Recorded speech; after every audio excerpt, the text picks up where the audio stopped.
live and direct without the BS. Y'all came in at the right time. Y'all came at the right time. Today we going over the Codex, the Mid Max, so y'all don't have to worry about anybody anymore. Oh man, oh man, today is the day.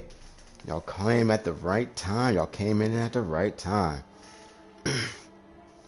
Today we're going over the Codex, how to min-max your build so you can kick more ASS. You feel me? Alright. We're still playing with our Amazon protege. And I'm telling you the truth, she needs it. She definitely needs a little bit of mid-maxing. You know what I'm saying? And this game, you constantly mid-max. You're constantly putting more gear on your character. All the time. We're continuing with the story.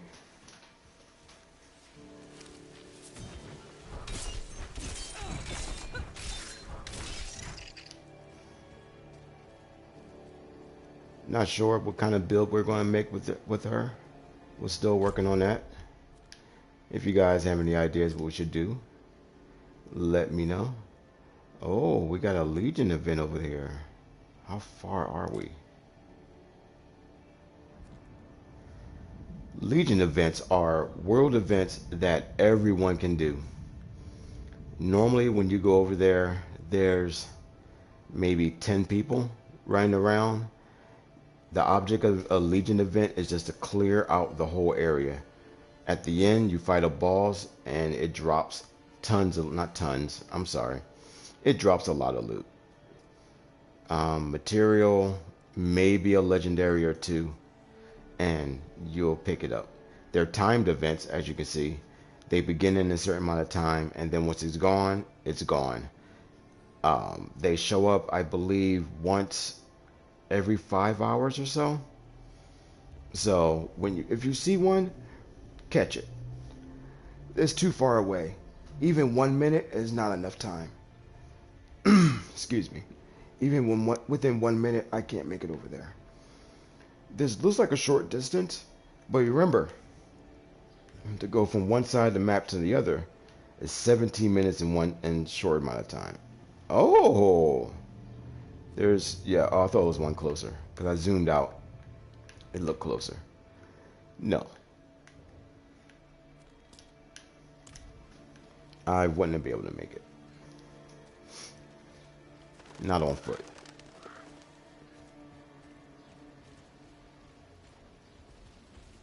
We got a new update from Blizzard themselves.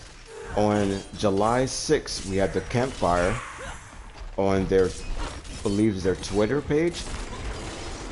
Campfires are updates that they're going to have. This one's supposed to be about 3 hours long.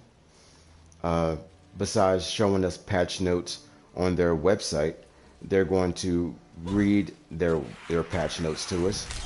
They're also going to take questions from the audience. Hopefully there are some council members in that audience. Most likely there won't. It will all be flooded with PC players. And we will never know anything. Any of our questions from council will never be answered. Sometimes, so far, this company has been pretty good at giving us the console and PC the updates at the exact same time. Other companies usually give PC first and console gets it about a week later. But so far, Blizzard's been real nice to us, and I appreciate that. I appreciate that. So we will see. This next campfire is for Season 1, and with all the updates and changes they're going to do for Season 1. It's also updates for Diablo Immortal, for those Diablo Immortal players, due to the fact that Diablo Immortal storyline ties in to D4. So they're giving us a little heads up on that as well.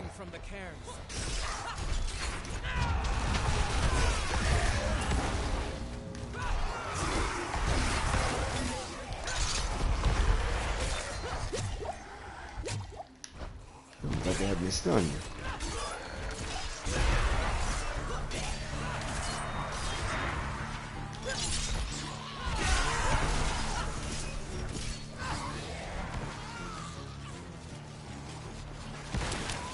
Alright, let's see if we can pass this challenge here. Looks like he's tethered. So we need to get him off.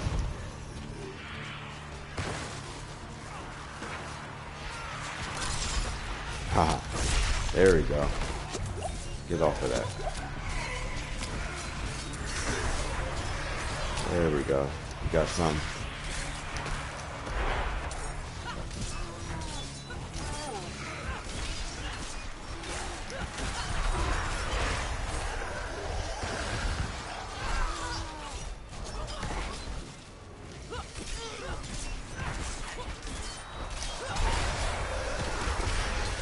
We shall see.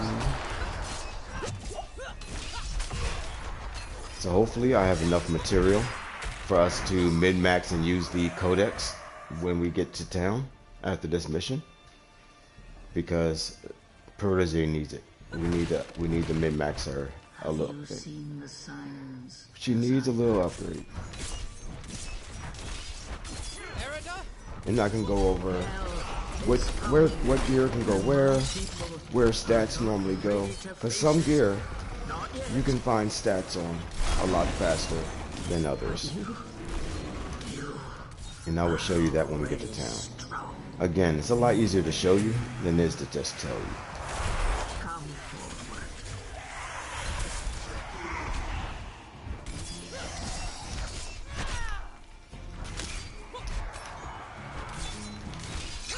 Get over here. Oh, wrong way. No, you get over here.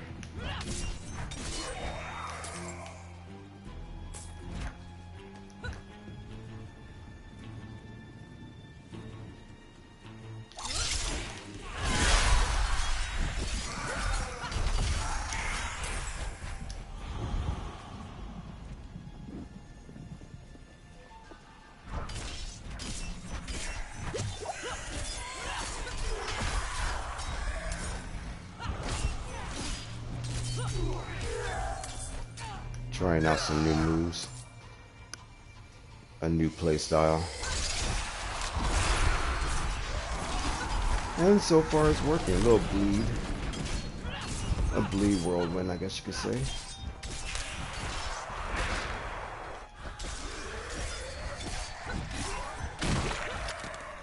I was playing a kick style earlier, but like a Chun-Li build. That's what I was working on before. But in some areas the kick is not good, just when you're in open areas.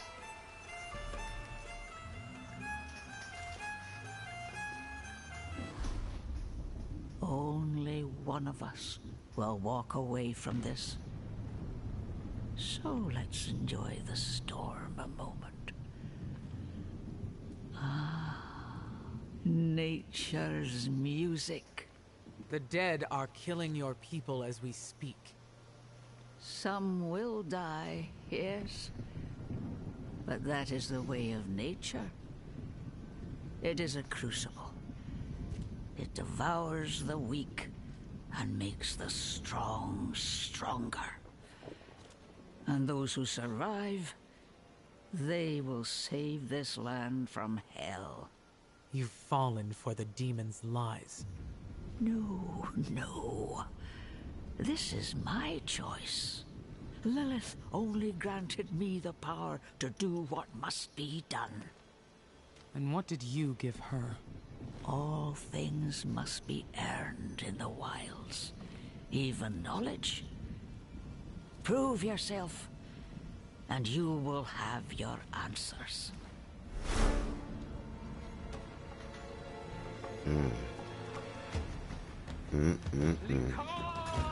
they come.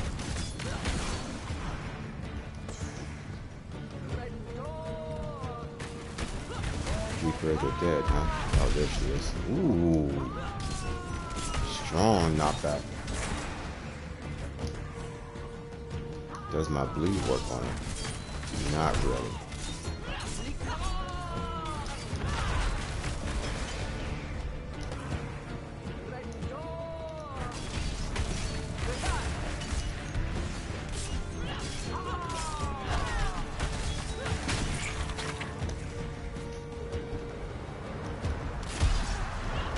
Ooh, you see that hit in the butt? That was kind of crazy. Gosh, that one's invincible.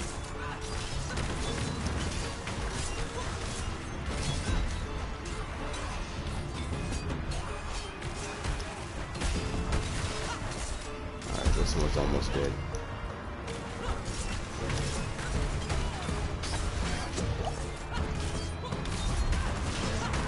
Alright, got you. Oh, you run away from me.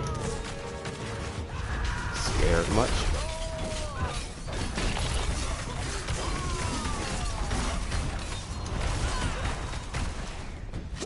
She's scared.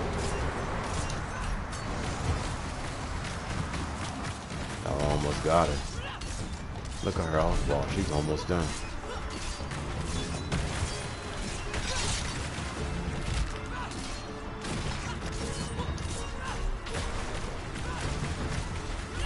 See how much damage I'm doing? I need a min-max. Some of my gear is good, but some of it's not.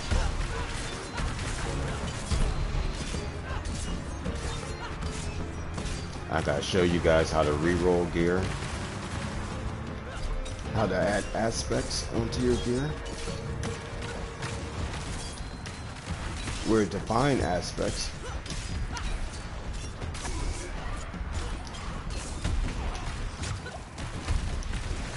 Ooh, these tornadoes are just wicked.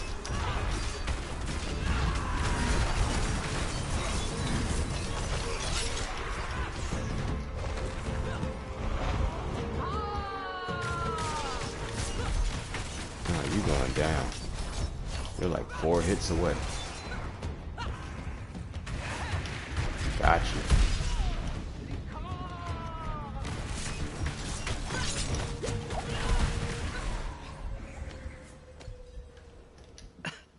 Can't handle me. The stronger prevails. So be it. What did you give Lilith? I told her of the wards around Astaroth's prison. How to break them.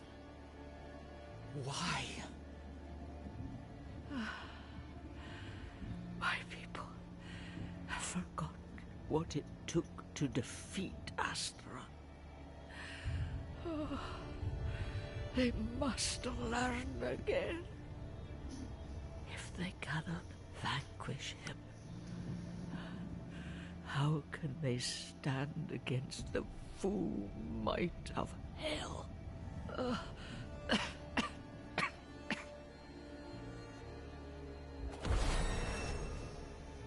Nice.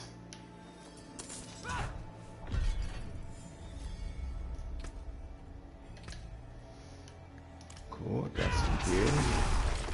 And I hit the wrong button as always.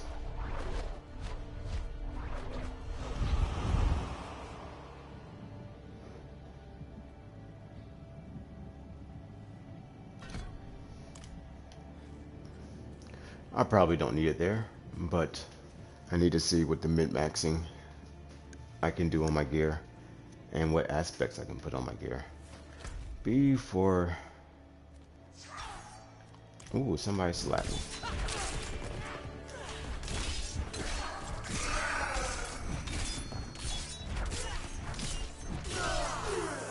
I know one thing, I'm placing attack speed on one of my pieces of gear.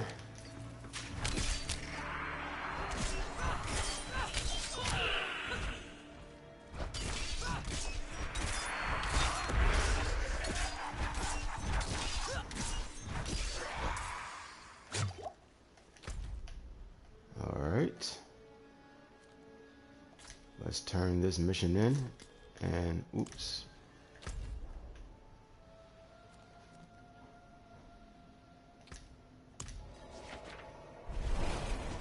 Hopefully we get some more gear from turning this in. Trying to get as much as we can so we'll have enough material to min-max. To check how much gear you have when you're trying to, you know, gear up, min-max and everything. Go to your inventory clicking the left thumbstick from here. That's your stats. We'll go over that for the min-max. Click on R2, and this is all the material that you have to put into your gear for leveling up. The section up here is for potions, and when you're trying to buy potions or make potions, that's there. You use these here mostly for upgrading your gear. Same with these. These here are for upgrading, not potions. I forgot the name of that shop. I'll show you. But these here are the most valuable of all of them. These here are for min-maxing of your gear, for putting on aspects of your gear and making your gear just overall stronger, period. You need as much of this as possible. The most important one is this one here, which is, you would think it's hard to find. It's not hard to find. It's just annoying to find. Just to let you know, it's just very, very annoying to find. This one here as well is very annoying to find. How to find them is, it says it right there. You must salvage legendary items. You just have to find a legendary that you don't want, of course, and salvage it. Same with this one. You find a rare that you don't want and salvage it. The best place to find a rare, it's in Hell 1, sorry, that's Diablo 2 and Diablo 3. Is World Tier 1 and World Tier 2. A lot of rares drop in those two areas. And a lot of rares, a lot of this, legendaries, drop in World Tier 2 and World Tier 3. You'll find a lot of legendaries in those two tiers. Just to let you know. Also, if you sacrifice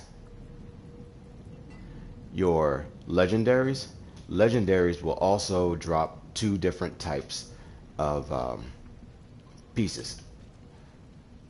This town does not have a blacksmith. Yes, it does. You don't min-max at the blacksmith. No, I'm sorry. You do your final min-maxing at your blacksmith. When you finalize, when you're finished putting all your gear up to where you want it, you come to the blacksmith and you put your rubber stamp on your gear. Upgrading items. This is where when you finish min-maxing your gear up to the highest that you want it, you put your rubber stamp on it with upgrading. We'll do that next. First, we still need gear material. When you get rid of your legendaries, you'll end up with these 2 materials. This one here and this one here. Now, for some reason, I think it's random, because sometimes I don't get this one. I always get this. But sometimes this one don't show up and something else random shows up. I'm not sure why, but it does. And then your rares, because you need that one that's hard to get. Whoa, no, don't do that to me now. Better than starting from nothing. See, again, it says sacrifice rare to get that, but it's not giving you that. So for some reason, always when you're in town, always repair your armor. That's one thing you need to stick in your head. Now, when it comes to gear here, maybe I'm missing a word or 2. I'm sorry. You must sacrifice rare weapons and armor to get this. That's what I'm missing. So that's why it's hard to get, because it has to be a rare armor or a rare piece of weapon. Oh Lord. Oh Lord. And anything else, you'll get the other one. And that's why I ended up with this. Jesus Christ. And this one has to be a legendary. Okay. Okay. Well, at least I have armor in here. So at least I get some back. Okay, this is considered armor, correct? It's not? That's not considered armor? Interesting. Then what is considered armor? Oh, helmets are considered armor. Okay. Helmets are considered armor. Now we know. What's still got some good in it? Well, helmets are considered armor, nothing else. And jewelry is considered armor. Swords and weapons are What's considered left to armor. ask? And weapons.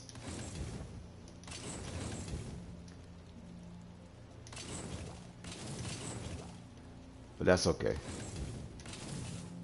We What's need left as much to ask? material as we can anyway. Because we're going straight to mid-maxing.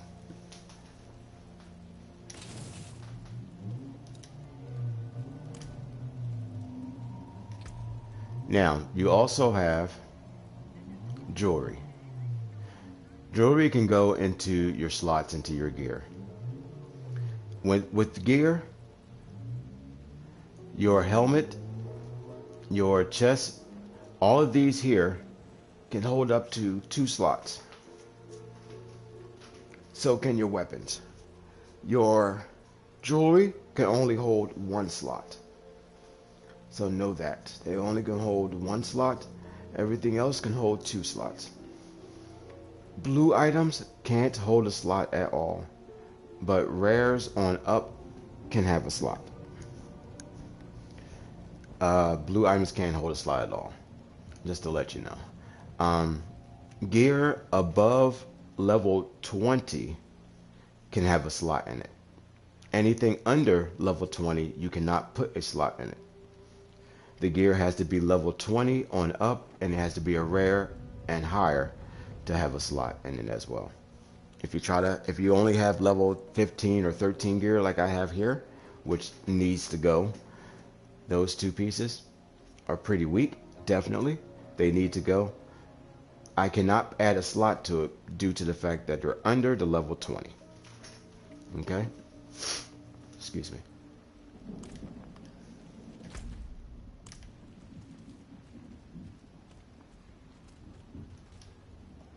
And? She is at peace now, I hope. I never thought it would turn out like this. Heroism and sacrifice are often entwined in the course of fate. My mother's words.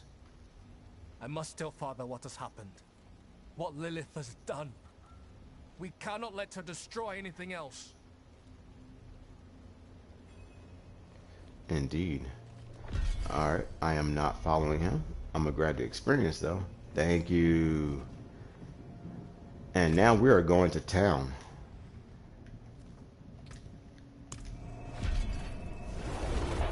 So let's Codex, Med Max, and all that jazz right now.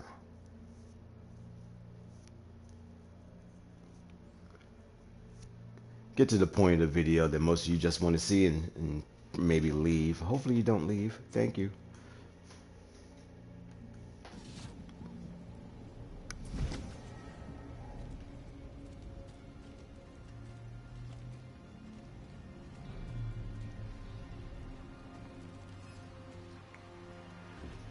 Not every town has this person. It's called the occultist.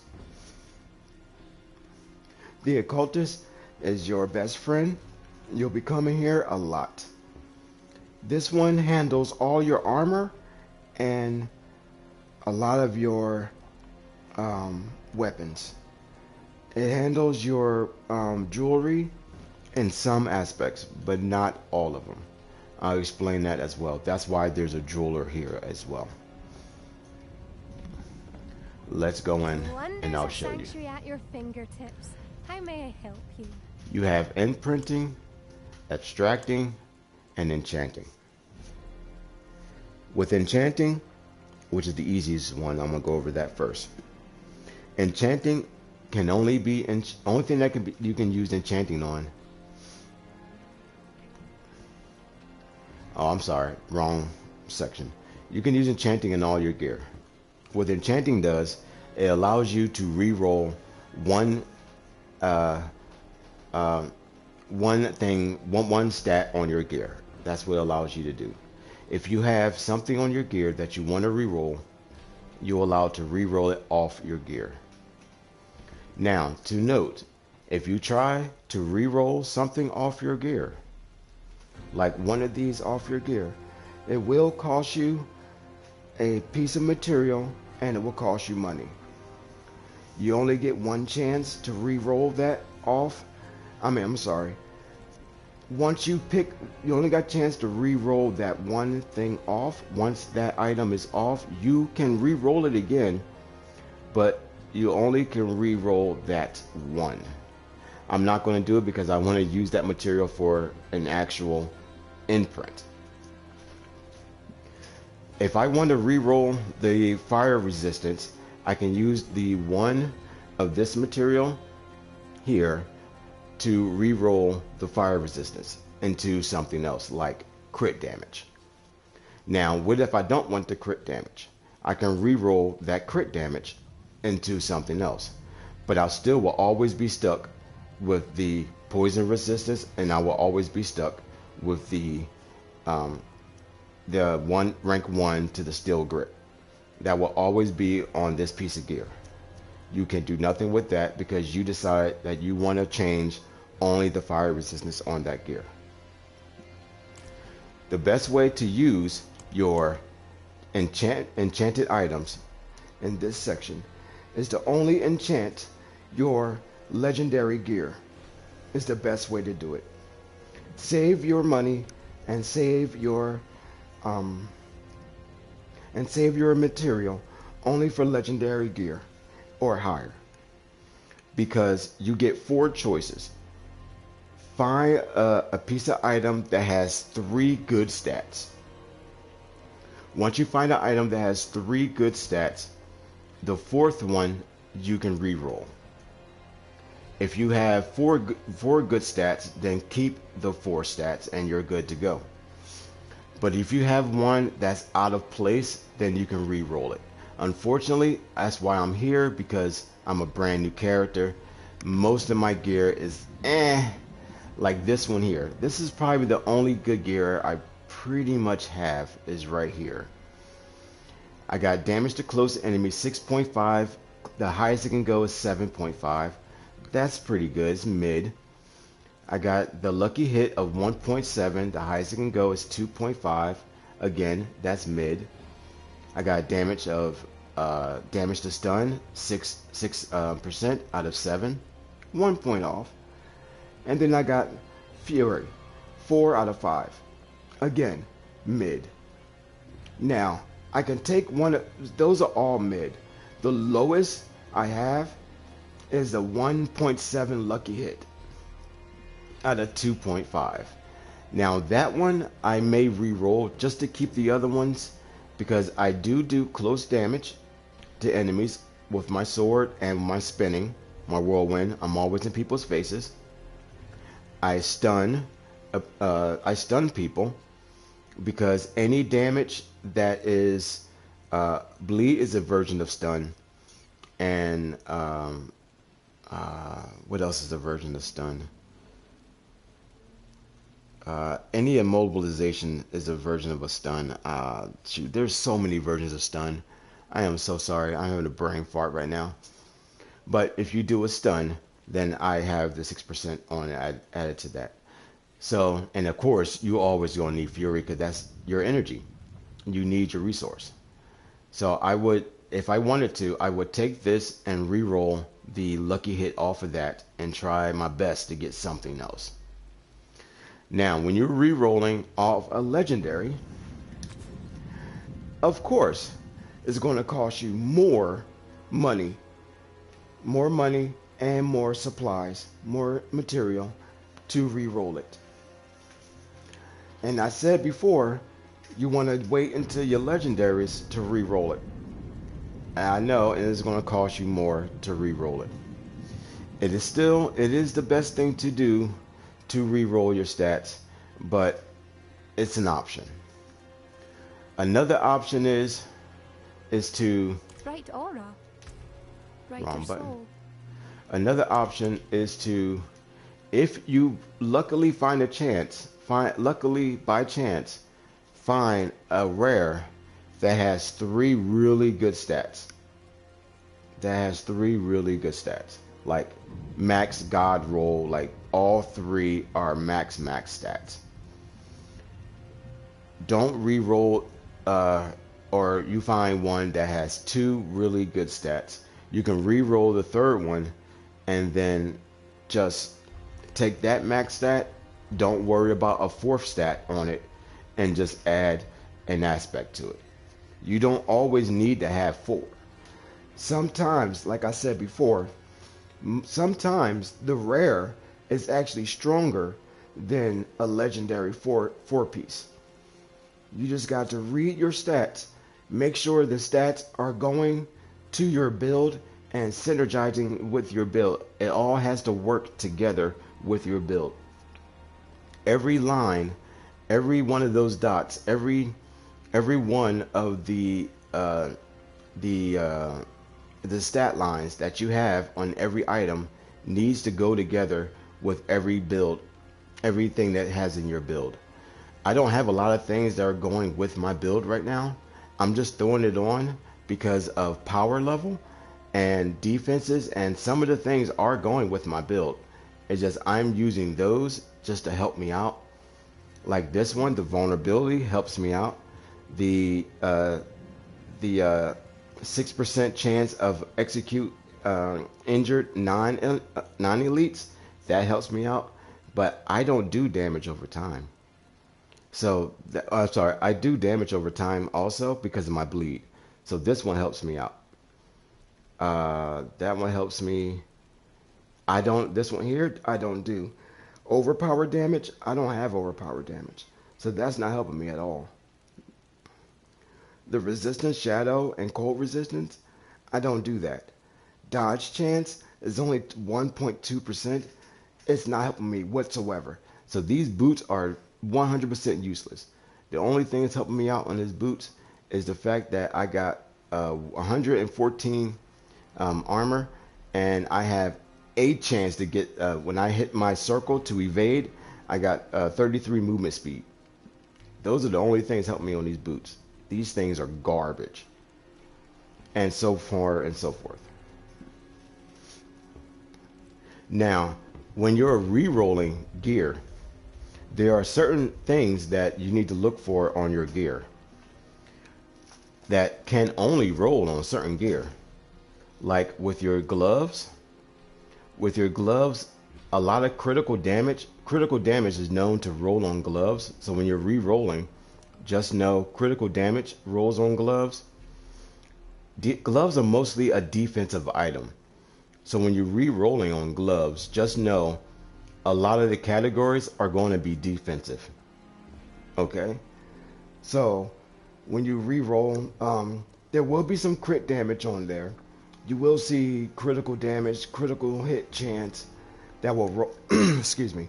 You will see crit chance, critical hit damage. As you can see, lucky hit chance. And you will see a lot of defensive stats will show up. Or you'll see rank 1 to whatever stat that will also show up. Or +1 to whatever stat will show up. But you won't see any offensive stats on there. You won't see any utility stats. Won't show up on there. Like movement speed won't show up on a glove. Health won't show up on a glove. Extra armor won't show up on a glove. So just know that as well. But if you go to amulets and weapons, those are offensive. you'll always get offensive stats on your armor. Your armor, you'll always get offensive stats. Not always. You'll get offensive stats, and you'll get some defensive stats, but not too many. Like you'll get like damage reduction, as you can see, is super low, but that's all you'll get. You won't get high rolls. Excuse me. The reason why I say offensive stats is because when you re-roll, you'll get high rolls on the offensive stats, but everything else you'll get low rolls. Like my defense reduction, as you can see, is a low roll, but if I change that, it will probably roll for a higher chance for an offensive stat. It will be a higher roll. Like if I go back to my gloves, if I roll for a critical hit chance will be about the highest it can go is 12% on critical hit chance. So there's a chance I can get critical hit chance at 12% on my gloves if I roll it. But here, the critical hit chance will be a lot lower than up here. And of course, weapons, it's always damage. You'll always find some kind of damage. Damage to stun, just straight bully ball in here somewhere. You'll always find damage stats in your weapons. On your boots, you'll always find speed stats on your boots. You'll always find life stats in your boots. You'll find stats for +1, +2 to like strength, intelligence, things like that. Crowd control are also always in your boots. Anything that's utility wise, anything that's working in the background, you'll always find that in your boots. Anything working in the background are always in your boots. Like dodge chance, something working in the background. Helmets are universal. You'll find everything on helmets. When you roll those, you're taking a chance of finding a little bit of everything.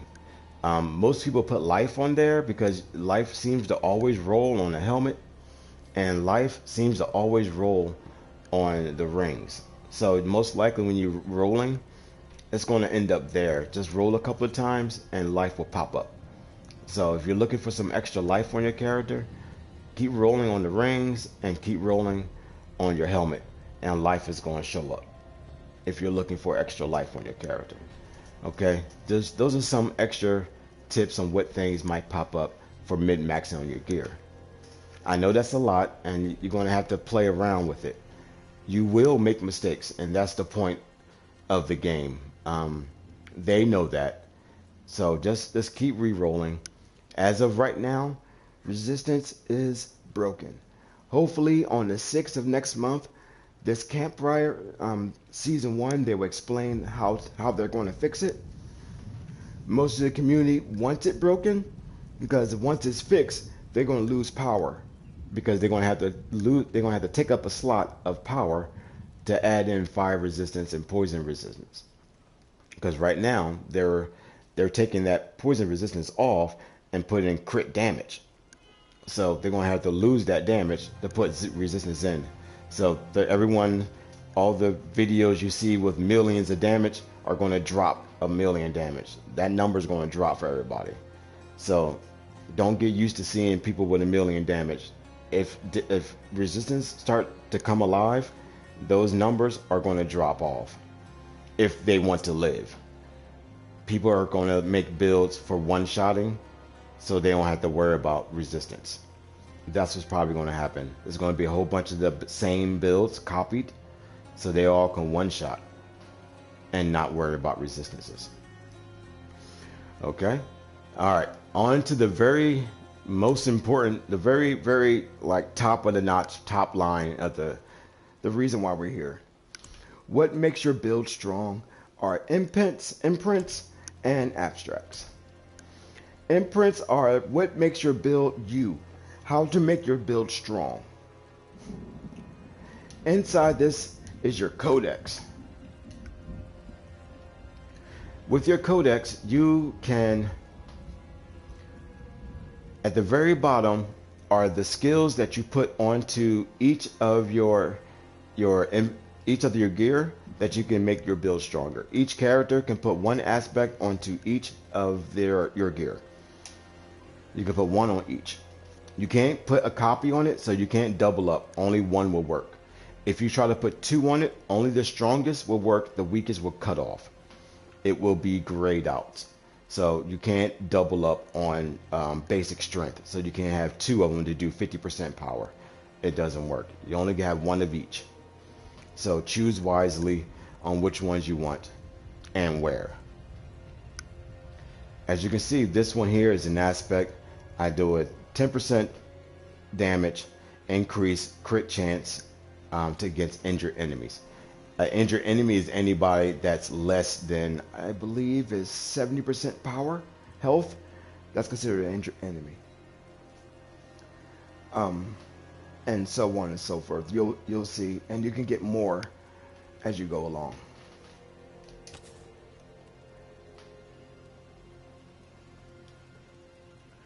And to put an aspect on, all you do is take a piece of gear, you pop it over here, you open your Codex of Power, and here you have all the codex that you have opened so far in the game.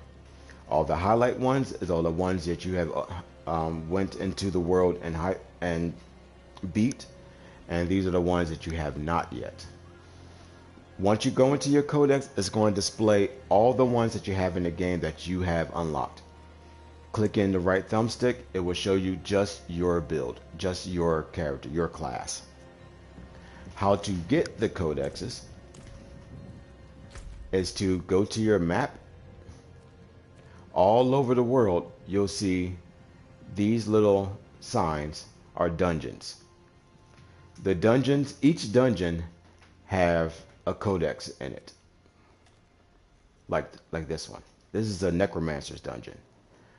Once I go in there, you complete it one time, and the codex is yours forever. Once you beat the codex power, you're allowed to use it as many times you want, and you can slap it on to many pieces of gear as many times you want. Of course, it costs material and money. Just know when you use a codex, that power number that you see is the base number, standard number. It can't go any higher than 70. It will always be 70 when you put it on the piece of gear.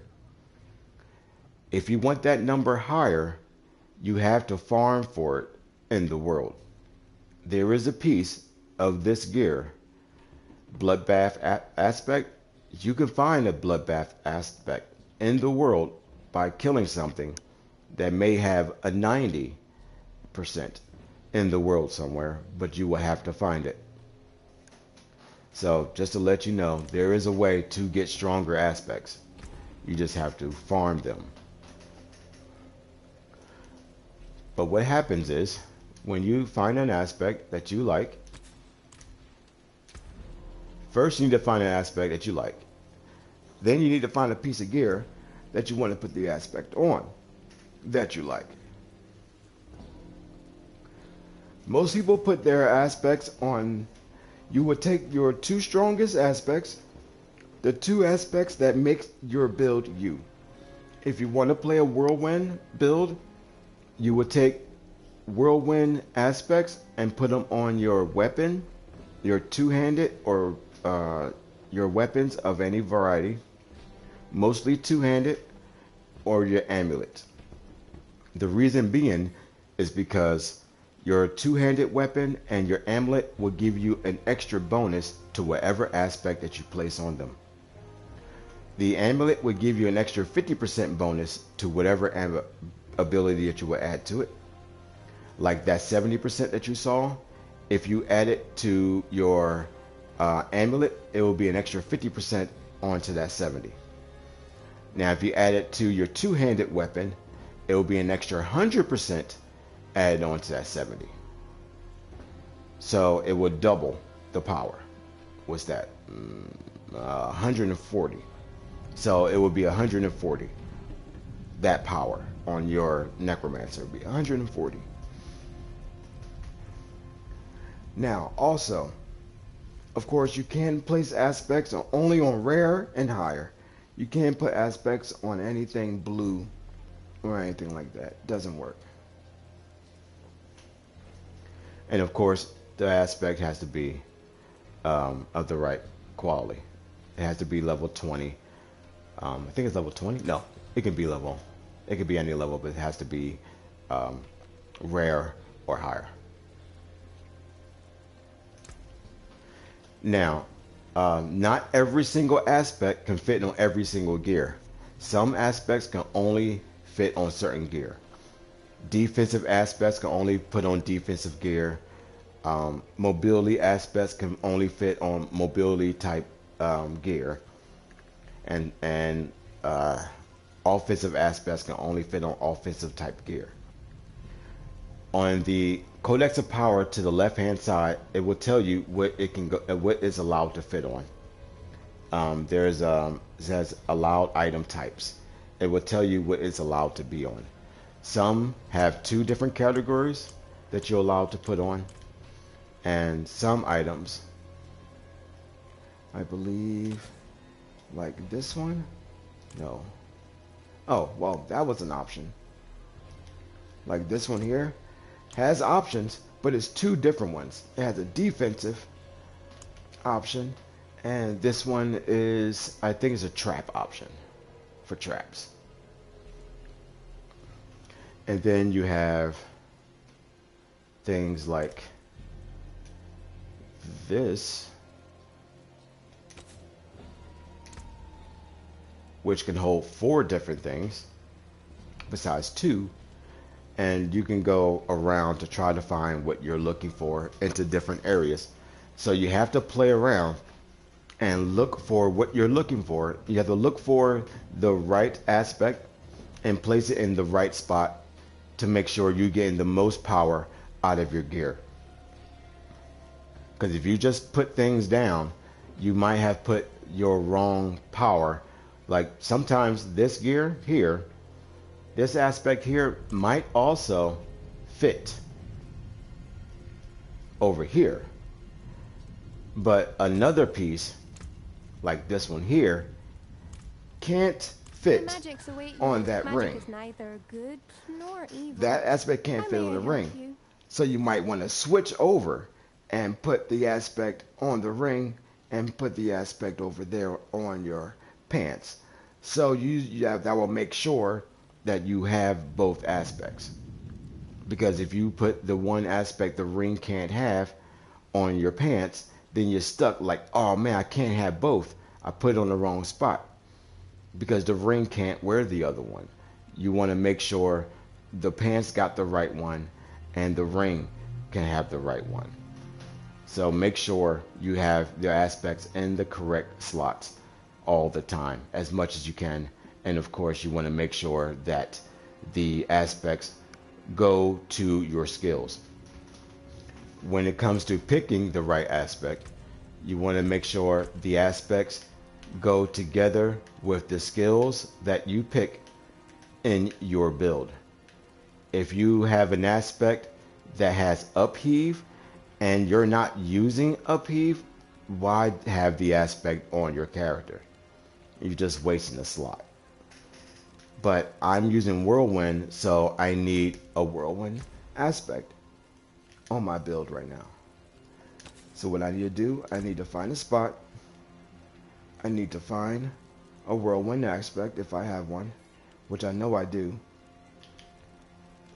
I just don't have one. See what I'm saying? You need to have one that's for you in the right selection, in the right spot. There is no whirlwind in that spot because that's a defensive aspect only. Because it says right there, that symbol up top is only defense. Next to the R1 and R2, and L2 and R2, that means only defense can go into the pants. So I need a spot where offense can go into. That's defensive also.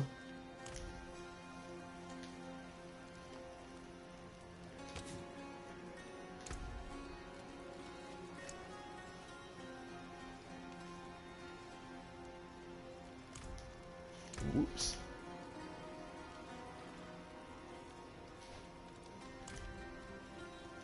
Is it only the boots? I don't want to put it in boots. I really don't want to put my boots. I really don't want to put it there. I want to put mobility over here. Because see, movement speed. I want that there. Oh, no, no, no, no, no, no. That's the wrong one. I want that there on my boots. But I want to go for more of an attack power first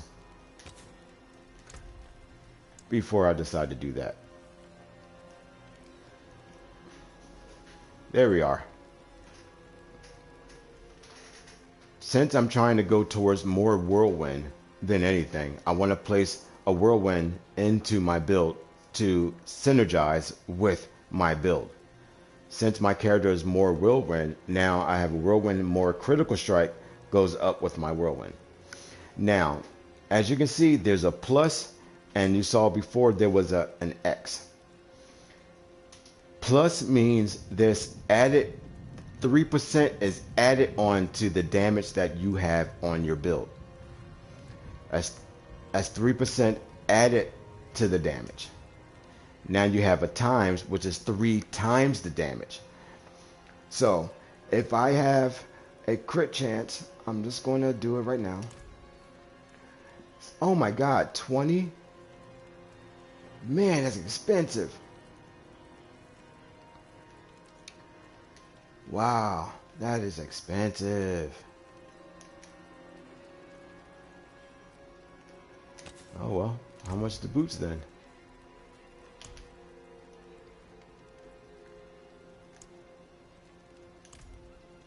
Well, boots are cheaper. I'm going with the boots. Okay, nothing I could do. That one was 20. Gotta go with the cheap one. But I still need it, so I'll be fine with it.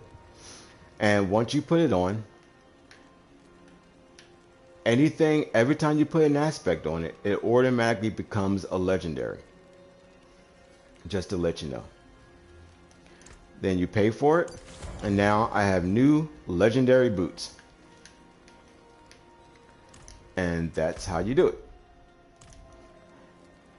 Now, the aspect from inventory. What happens with that is this. Extract aspects. When you have a piece of gear and you're looking at your aspect that you find in the world, there will be a lot of times where you'll find aspects in the world that you're like, man, the stats suck, but the aspect is super strong. You can take it back here, place it in, and take the aspect off. You will lose the gear, but the aspect is yours. And then you're able to place that aspect onto any new gear that you like. It will cost you money, which is good. It's only money, no material. Always. The money can be more, the money goes up the higher the gear is when you get to like putting an aspect onto another sacred legendary costs more, or putting an aspect onto an ancestral gear costs more, but it's always money, not anything else, which is great. But if you find a piece of gear that's really bad, but the aspects suck, you can come here, take the aspect off, and place it onto a new piece of gear, and that's great. I think that's wonderful. So you don't got to keep trying to farm the same piece, trying to find that one piece over and over again. You can just go, take it off, keep it, and move on. Now, you have the There's Codex of magic in Power. all things. Let me show you. I'm with her. See what we have here. Damage reduction. I think I already have that one on. Fortify, nope. Crit chance injured, nope. I just put unstoppable, nope. Okay, good. How much is that going to cost me? 10? Okay. Well, I was able to do one. I can go out and farm some more and come back really quick because it's only 3. I only need 3 more to do this one. This here, disobedience. This one here is a mandatory go get. Once you're able to put on aspect at level 25, you have to go get this aspect. Every build, everybody is good for every class. The best defensive aspect in the game is this one here. Just to let you know, if you're looking for the best aspect, there is no best in slot aspect for any class except this one. I guess this is the only best in slot aspect in the game. This one here. And then of course you can enchant those if you want to. Now once you finish enchanting, then you go to your blacksmith.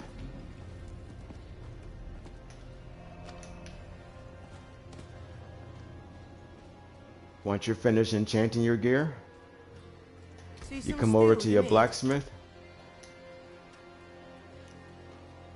You take the gear that you enchanted, and then you put your rubber stamp on it by upgrading it. And that's how you finish your gear. You just finish by upgrading it. And that's how you min-max your gear. It's that simple. No more hard work to it. The gear sucks. Don't worry about, I know you're like, why are you doing all this with the gear? I'm just showing you how to min-max gear for right now. I'm trying to find better gear as I go along because this is a gameplay story. Gameplay playthrough. As you go through the game, you will find better gear as you go.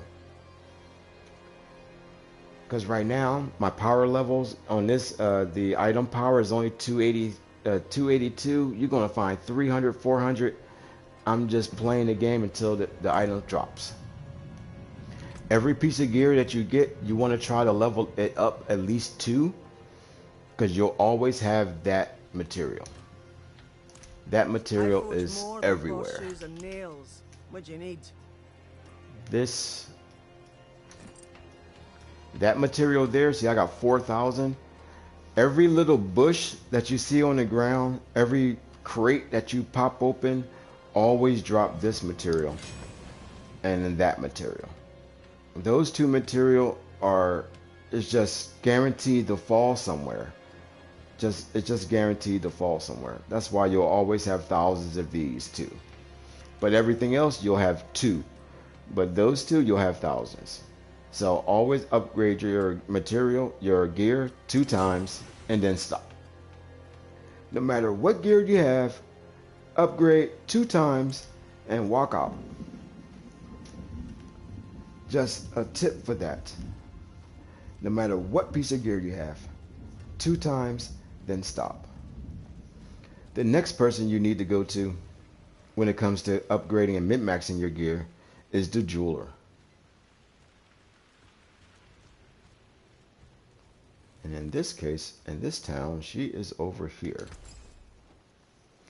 The jeweler.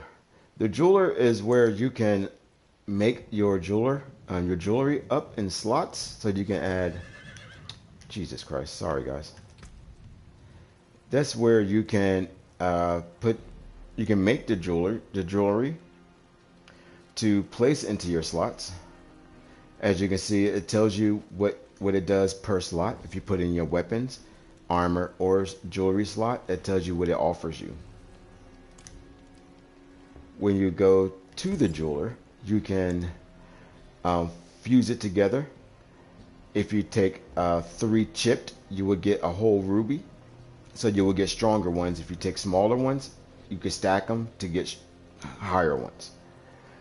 You will find rubies and chips and gems all over the world. You'll find so many that your inventory might get full. So just be aware that you might find too many and they might end up in your inventory and taking up way too much space. So sometimes you might end up throwing them on the ground to pick up items and weapons. Overall, it's best to just leave these on the ground and pick up items, like pick up gear, because gears is worth more to sell and to get money for. Because as you can see, Beware the envious, my friend. these things are only worth $4 compared to a piece of gear that's worth 13,000. Throw these away. If you have a lot of these in your way, throw them away and keep your gear. Throw them away and pick up a piece of gear instead. Also in the jeweler, if you have something that you want to replace, like I don't want that in my socket no more, I want to put this one instead, you can take it out and put something else in, just to let you know. That's how you do that.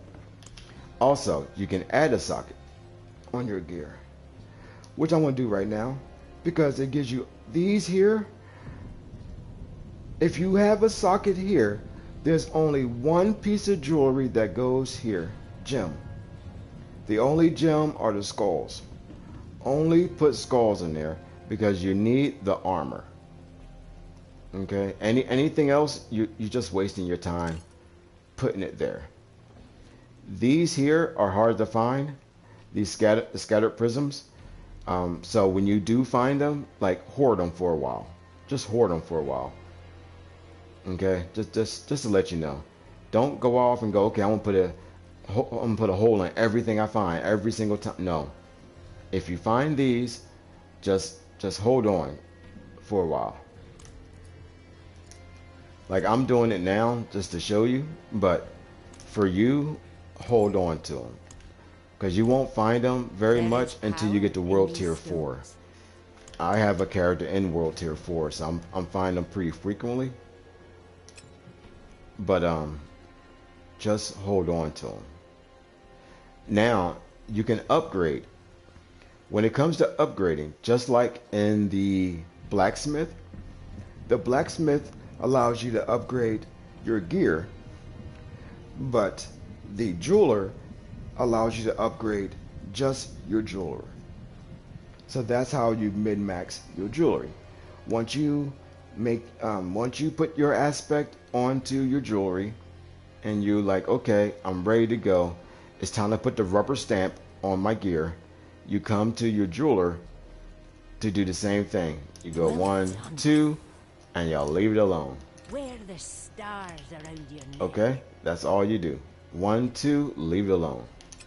You come over, you look at it so you know exactly what you're getting yourself into. Always examine your gear. Always. When you hit it once, look up. You go, okay, it's looking good. I'm gonna get 6 more points. That's good. Got a 0.8. Alright. And if you want to see the before and after, you're gonna look up and you're gonna look down and see the before and after. Alright, looking good. I'll take it. And you can look here. I do it again. Before and after. Alright. Look good. And you can do it again if you need to. If you need to. Let me say it again. If you need to. Please don't waste your money. Again, don't waste your money, because these are hard to find. As you can see, I'm having a hard time finding it, just to help you guys, just to show you guys. Well.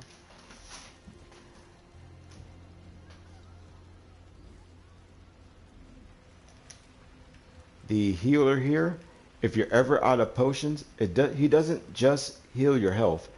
If you come to town and you're ever out of potions, the town doesn't automatically give you your 8, 9, 3 potions back. You got to come here, talk to him, you get all your refill your potions back as well. Just to let you know. I'm going to show you other types of gear.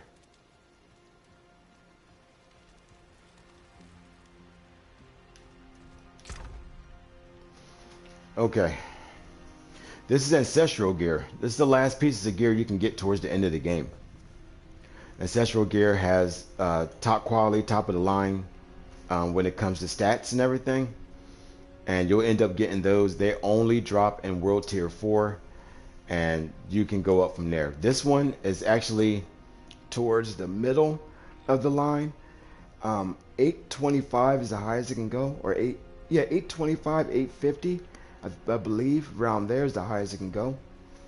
I haven't even leveled this up, put the rubber stamp on it. I haven't done that. Every time you put the rubber stamp on it, it goes up 25 points when you max it up 4 times. So whatever that number is up top, just realize where any piece of gear that you do, with any piece of gear that you do that's a legendary, just add 25 to the top and you'll know, okay, I know exactly what I'm getting myself into. Like right here, I got another 10 more points I can get. You know, so I know what I'm getting myself into.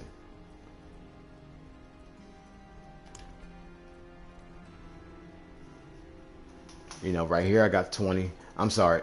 Right here, over here, I can only get 5 more points because it's a 4 slaughter. But when you get into the high sacred gear,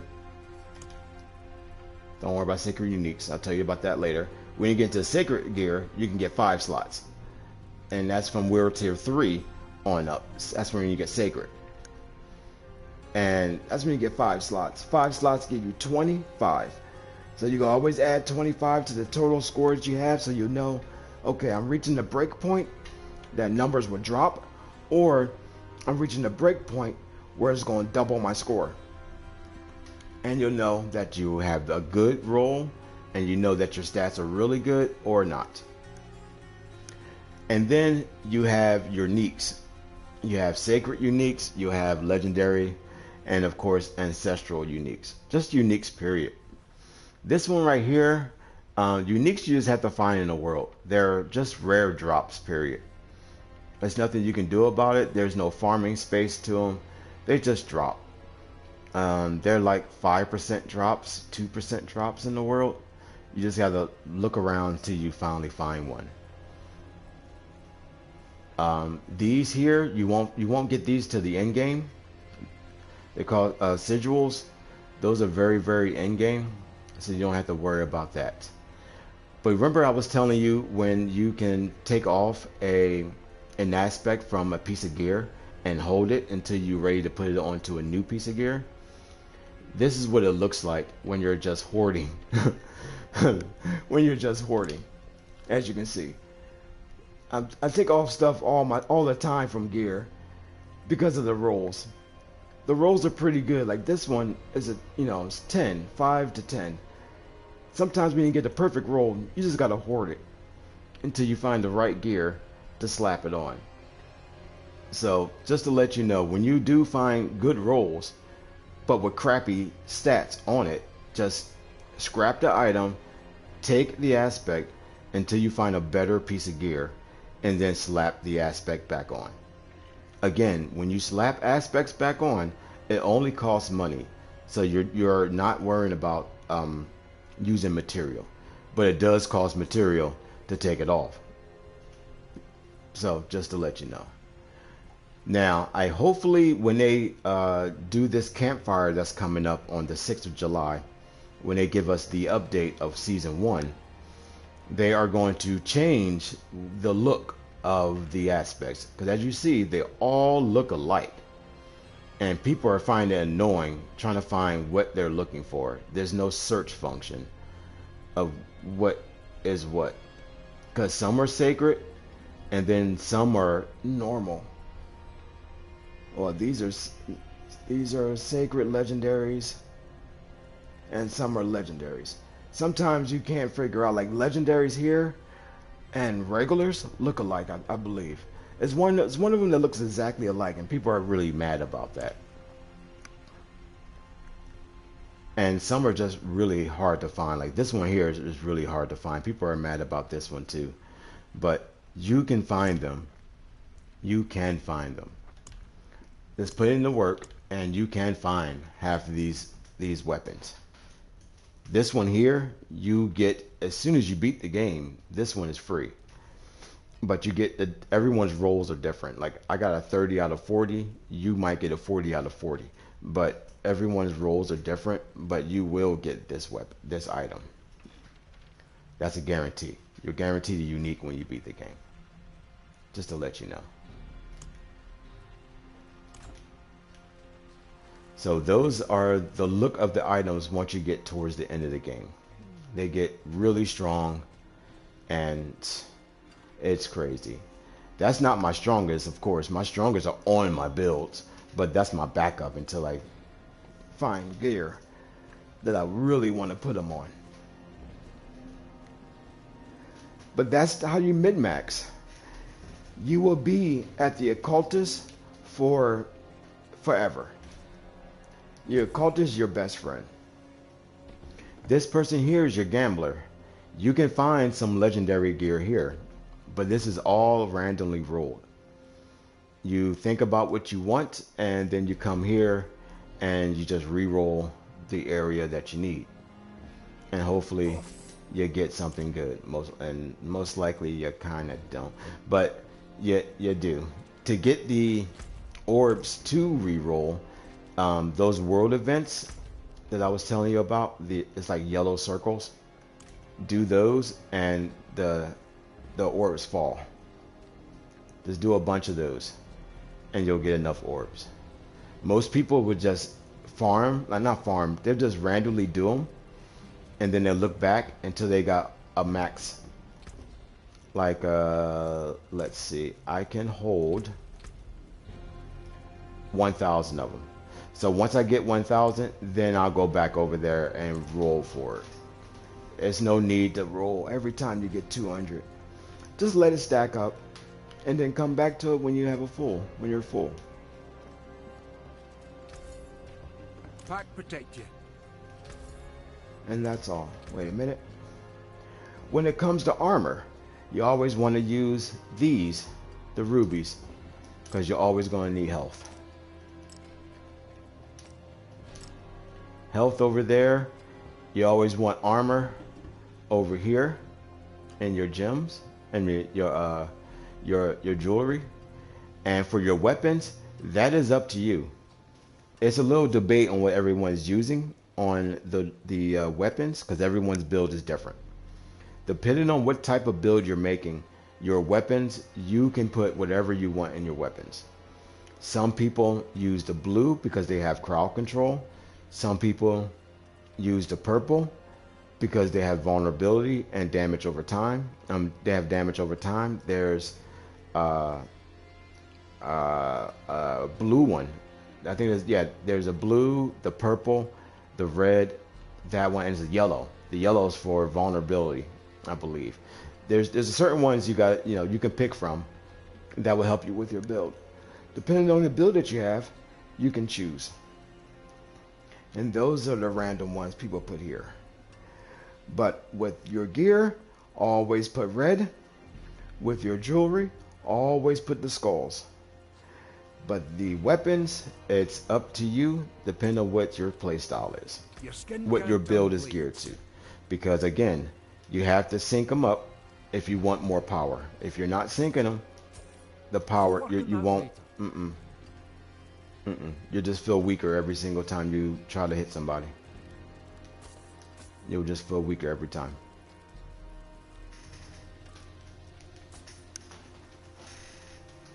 Come back when your second skin needs a bandage. When your second skin needs a bandage. And of course, when you're out in the world, always, every half hour, if you can remember, always drink one of your potions, one of your elixirs.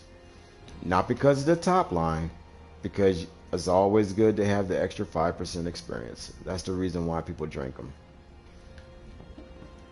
Always buy the one that gives you armor, because it does help to have it for both lines, but the main reason people buy it is because of the experience.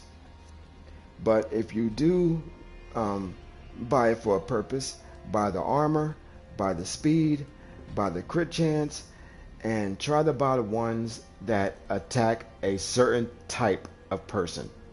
There's ones that attack spiders and slugs and demons, those kind of potions. There's potions that attack all types of people, like bandits. There's ones that type bandits, bow and arrow guys, like different types of actual human type people. Those type of potions, you need to just buy those for the situation that you're in. but most likely you're just going to buy armor and health ones and speed. Mostly speed and armor. Those are the best two. Speed, armor, and crit. Those are the best three, I guess you can say.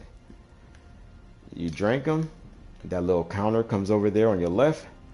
When that counter counts down and it's gone, then you know. And drink another one.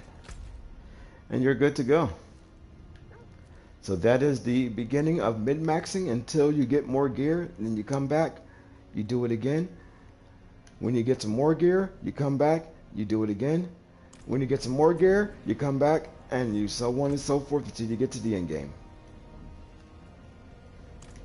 And that's how gear works in the game. Super, super easy. It's not hard. Don't let anybody make it sound hard to you.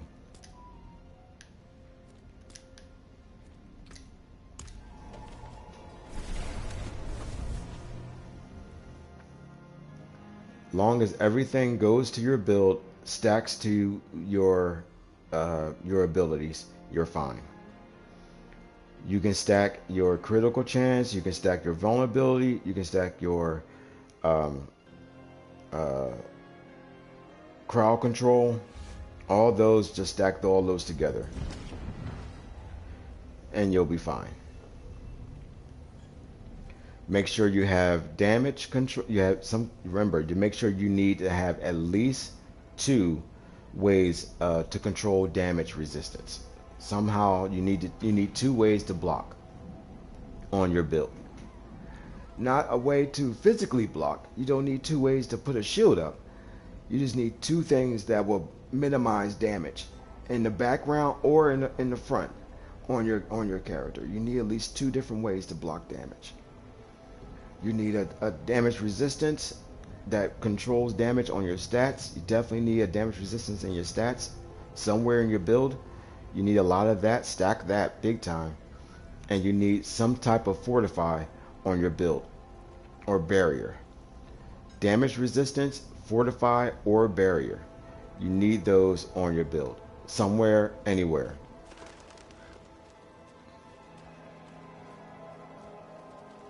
Keep that in mind. Get your armor up. Armor, armor, armor. Armor is more important than life.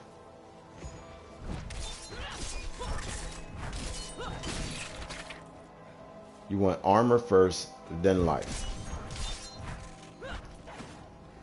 If you can bring them up at the same time, that's even better. If you can keep them up, keep the levels up at the exact same pace, do it. But overall, you want to keep your armor up.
Let's take a look at my stats and see if I can move around my build a little bit. Remember, you can also change around your stats at any given time. It does cost money, but you can always change around your build. You don't have to keep your build the same all the way through to the end if you don't want to.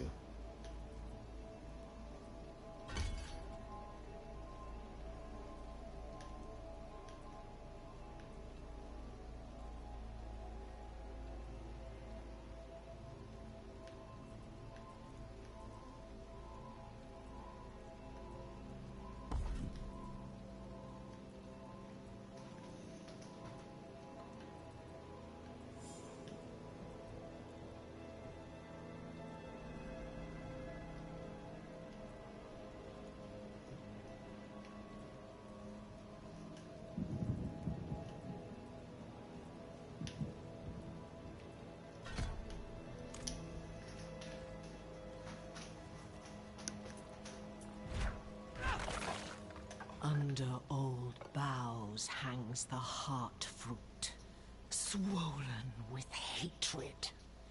Let it burst forth and flood the streams and burrows.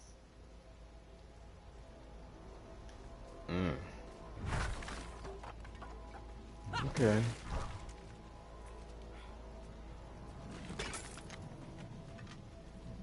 Did you know she has one blue eye?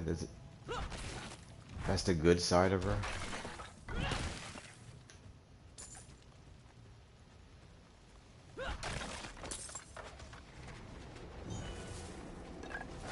Somebody's over here.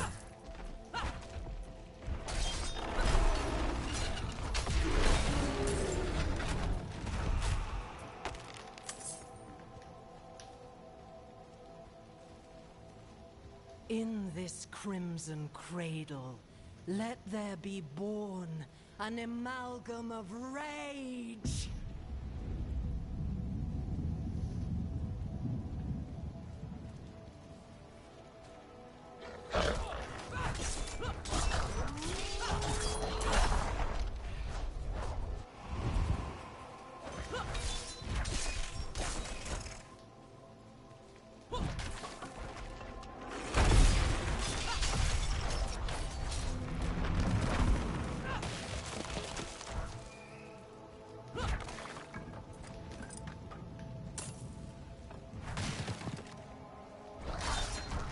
Not sure if I want to use this or lunge. Not sure if I want to use this or lunge. Let its anger ever burn, until it has devoured the whole of this wretched land.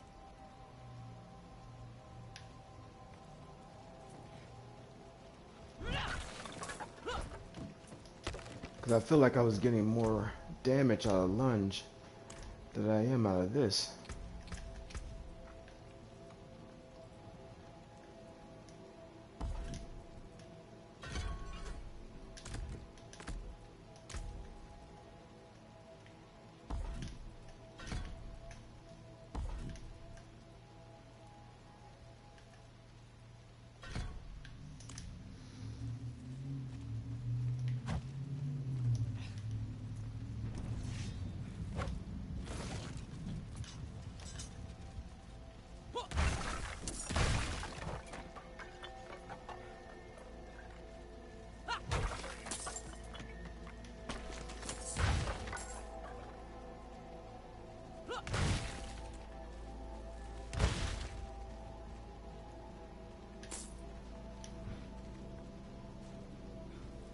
Oh, here we go.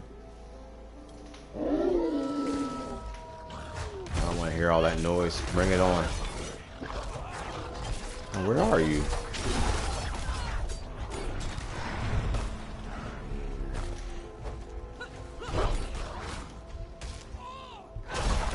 Somebody got a shield.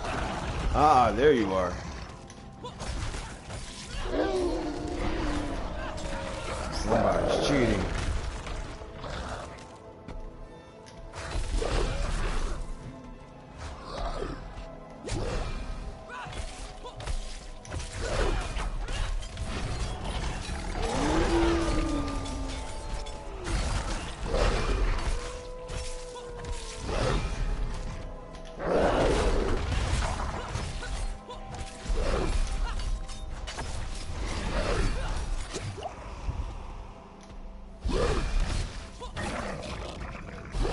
think knocking me down is gonna work.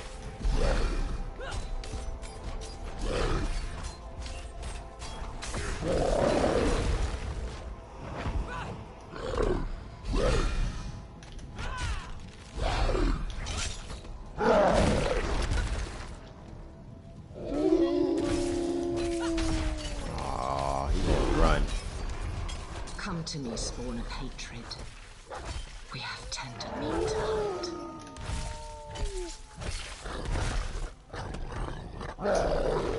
Punk.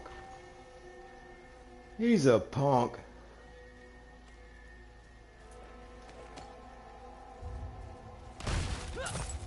He had to get out of the kitchen.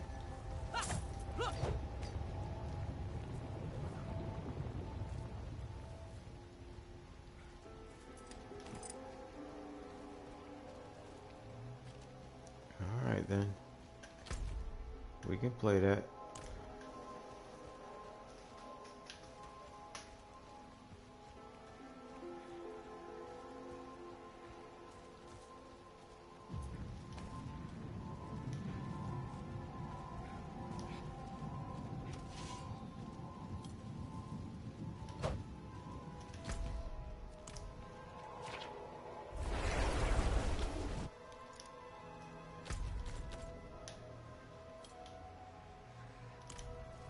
Where do I go?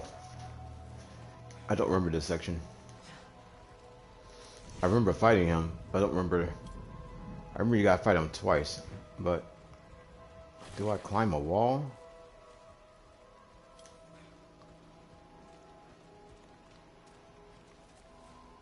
I remember him running.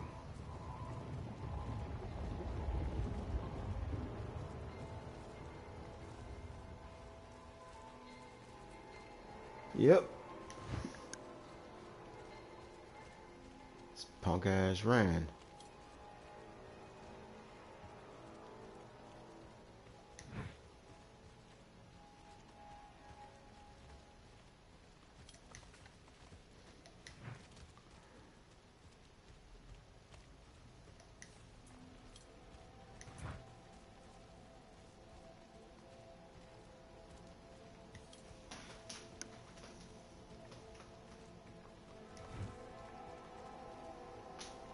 Here's that backtracking nobody likes.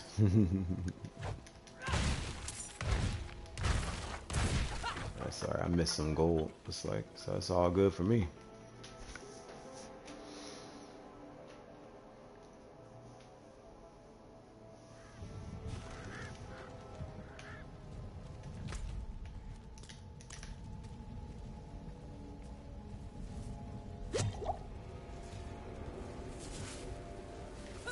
Alright, you want that work.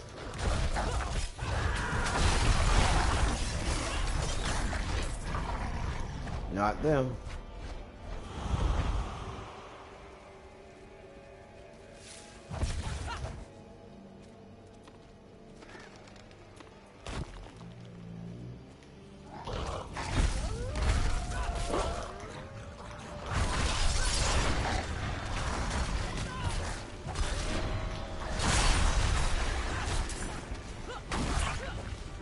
Ah, I didn't know I was standing in fire. I'm a dummy.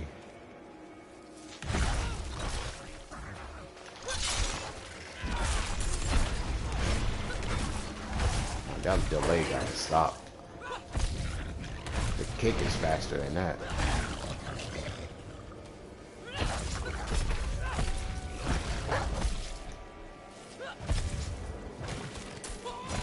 It's like this is more like deadly, but it's slower.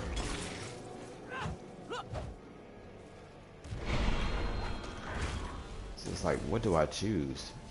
The heavy hitter slow?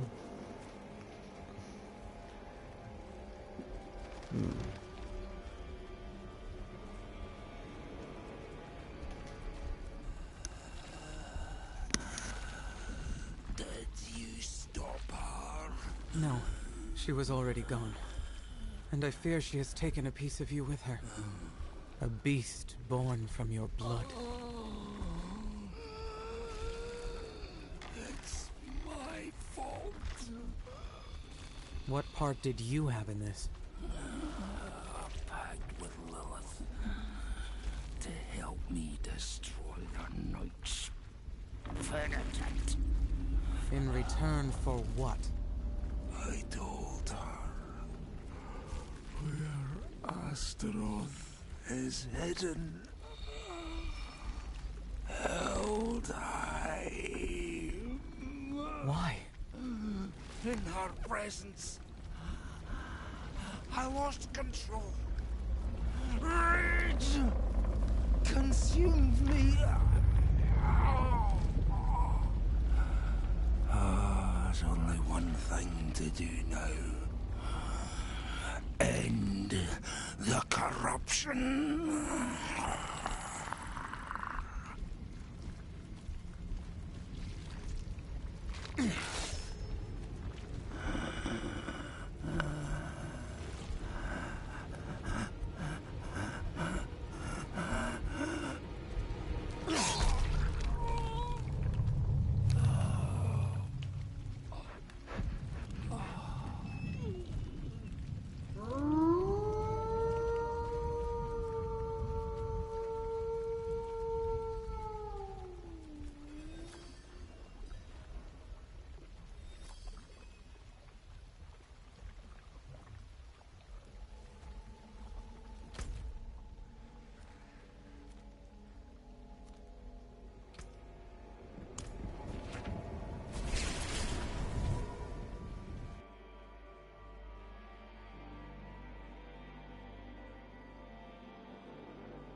Oh, did I tell you what close damage is? Give you an example. When it says damage to close enemies, anything on the outer circle right there, that's close damage. So anything that's close to you right here, that means they're close to you. So if they're right around here, that's close damage.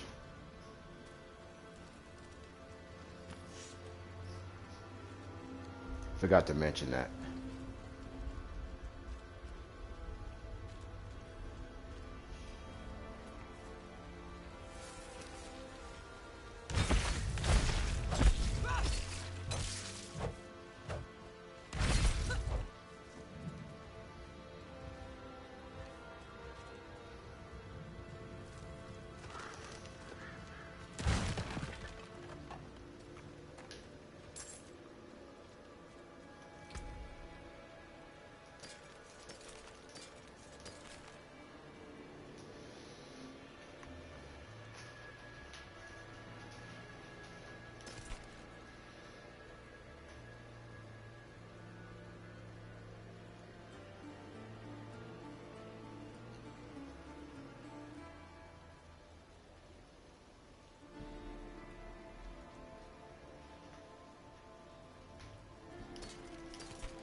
locked.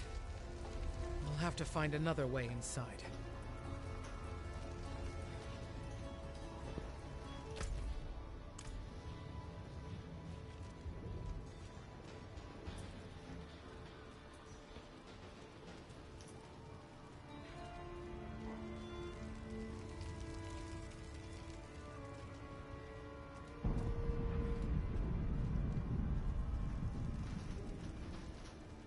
You there!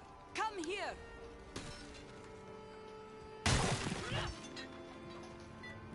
The horned woman. The beast. Nothing could stop them. Not our steel, not our prayers. Listen to me. I must find Donan. Where is he? Somewhere inside. Dead, like the rest, for all I know. The light has forsaken this place.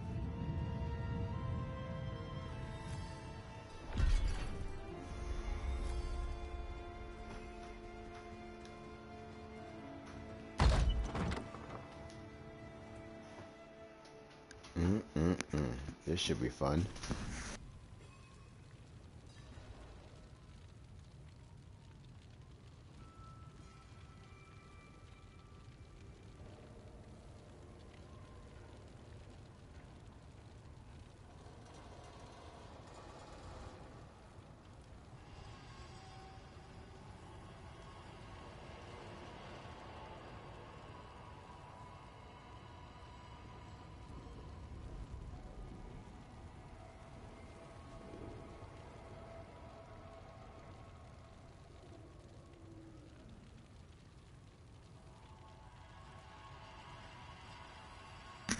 Hold on 1 second, everybody.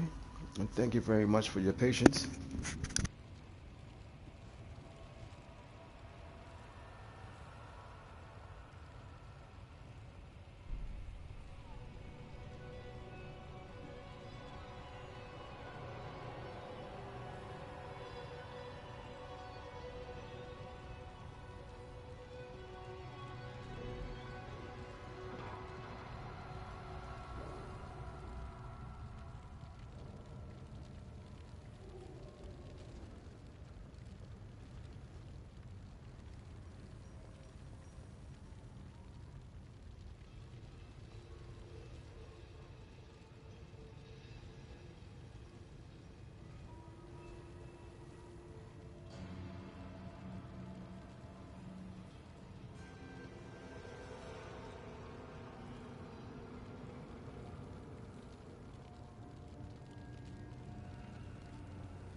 cold.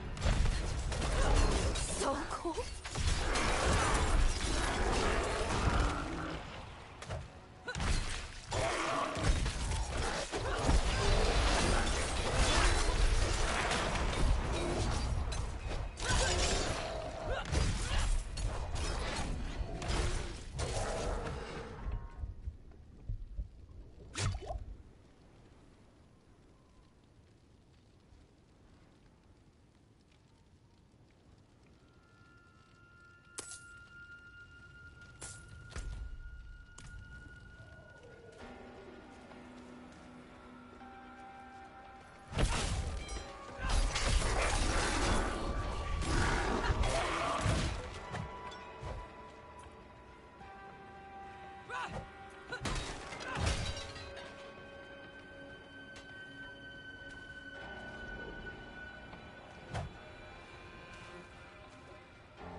light. Cleanse these faithful servants of their sin. Bring them peace in death.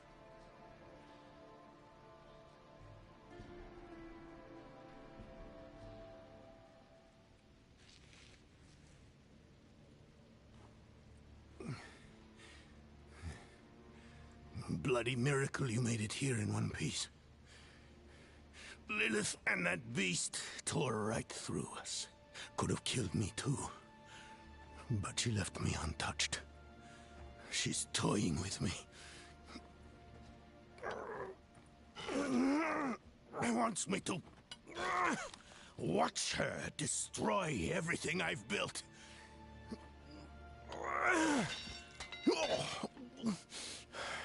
Damn it! Did you see Yorin the way you came? No. She hasn't won yet. There's still a chance to stop her. But I can't do it alone.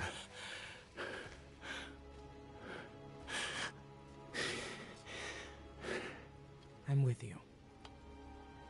Where is she now? An old chamber beneath the keep. That's where Astaroth is. I didn't vanquish him like the stories say. I imprisoned him in a soul stone. It was a last resort. I built Eldheim over the stone to contain its evil. I've spent my life watching over it, keeping it a secret, so Astaroth would never hurt anyone again. Not even my son knows. I'm sorry for hiding this from you before, but I couldn't risk a stranger finding out the truth.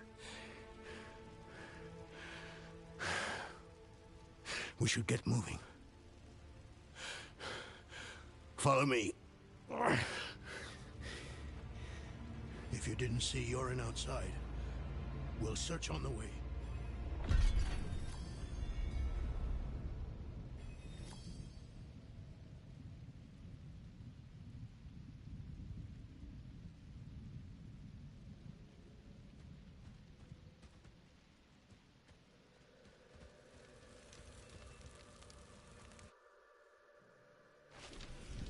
When was the last time you saw Yorin? We were discussing what happened to Erida, and then Lilith stormed the keep. I ordered some guards to escort him out of Eldheim. I should have stayed with him.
This night, he was with Yorin.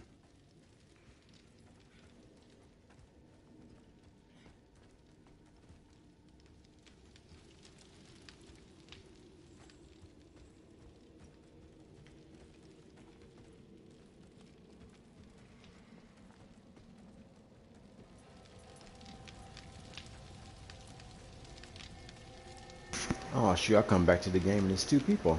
Hello everybody. Thank you for coming. One of Yorin's protectors.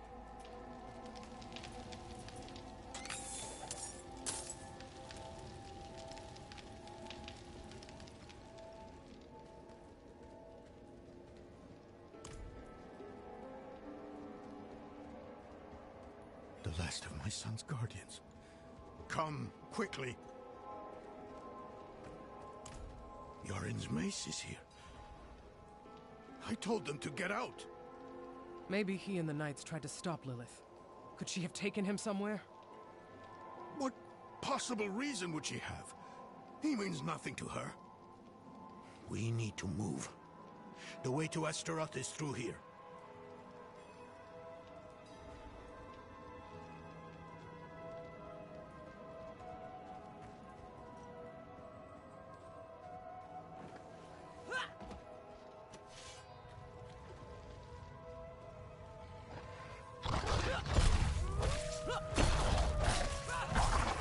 Why is Lilith so eager to find Astaroth? I've been asking myself that same question, but I'm as much in the dark about it as you are, I'm afraid. They share a connection, though, and a strong one at that. Astaroth is a guardian of Lilith's father, Mephisto, the Lord of Hatred.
Here it is. The Soul Stone Chamber. Lilith has what she wanted all this time. She took the stone. No sign of Yorin, though. We need to find him.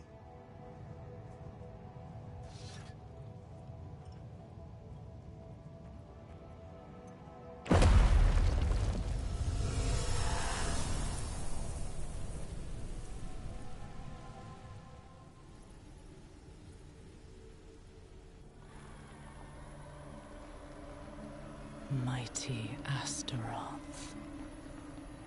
The charred Duke himself. Confined to a cage. What a pity.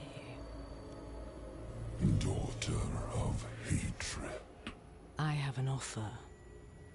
You will grant me safe passage to a place I am no longer welcome. In exchange, I will give you freedom and more. Donan's progeny, his pride and joy, your retribution if you give me what I want.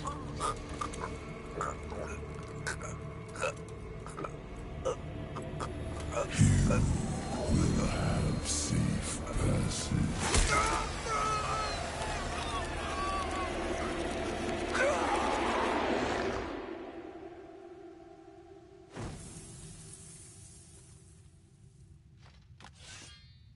Was it another vision? Did you see Yorin? Yes. Lilith stabbed him with the Soul Stone.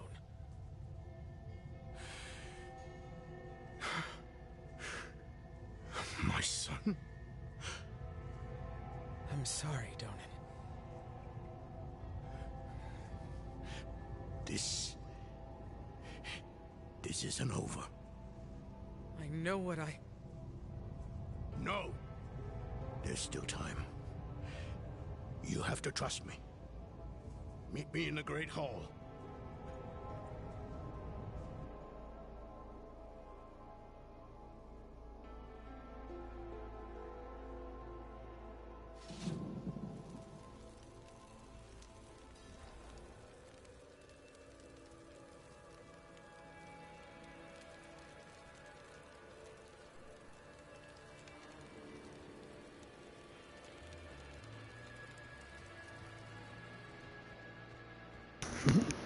Yeah, she sure is. Let's find Yuri as quickly as possible. You're right, Beverly.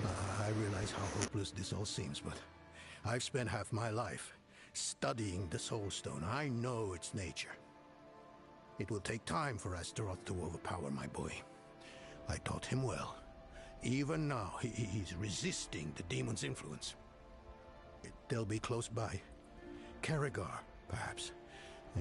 All those innocents to burn will excite Astaroth, make him fight harder to take control. Lilith has what she wanted from Astaroth. Why would she linger here? I don't know.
Yep, time to Med Max again. Let's see. Nope. Actually, I need more material before I can Med Max, right? Oh yeah, look at that. Finally get rid of that blue. Finally. Wait a minute. Wait a minute. Fortified cost reduction. That means it's easier to do my spin. 45 regeneration. Remember I said we need defense. What I have over there is 2 different resistances, which you never need. Ow, ow. Sorry guys. What we need over there is 2 resistances, which we don't need. So we put that on, scrap that one.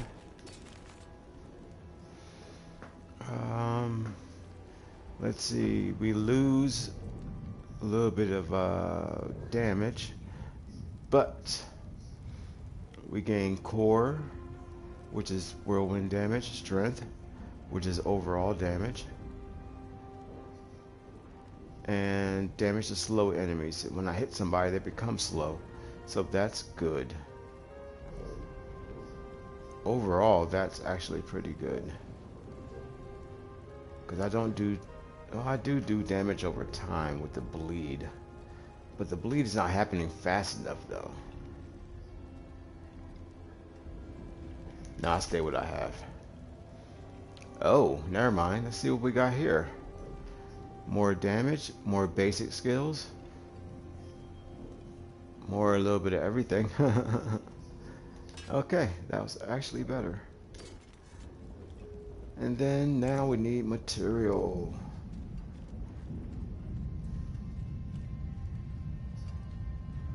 Go over here. How shall I guide my hand? What's Scrap left, you ask? everything. Look, I got 6. So hopefully I have 10 now. My hammer sings on your return. Now we go to a major city. At least one that has the pieces we need. The occultist. because we have to go to the occultist to do mid-maxing.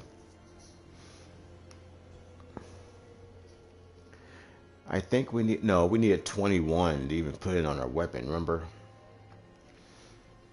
So, and we just got 8, I believe. And we didn't spend the other ones. So we're looking at, what, 12 to 13?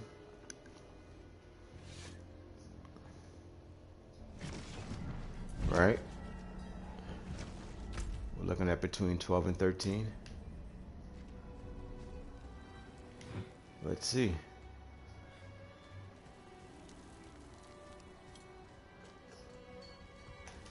Well, we want something on that two-hander. Because we want all the power we can get. We want to slap somebody hard. We're not using hammer and agents. So, hold on a second. Let's make sure we're in our category. I was using kick, but we're not anymore. Hammer and agents, we're not using that. Distant enemies have an 8% chance to be stunned, but I'm not shooting anything to be distance. Ooh, attack speed, but not on our two-hander. That can go on our one-handed weapon. It makes more sense. Now the whirlwind strike makes sense. The 3% becomes 6, and the 9% becomes 18. Because it's a 100% bonus.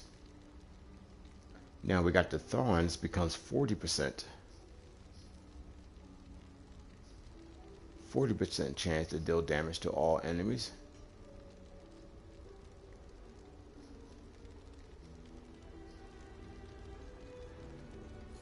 Now once I become berserk, it says here,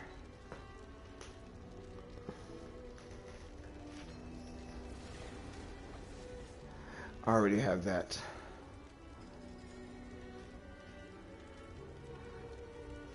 So the best option I have for will be this one here. Direct damage while I'm berserk. I'm berserk here and there. I got 2% chances to be berserk here. I got 1% chance to be berserk this here.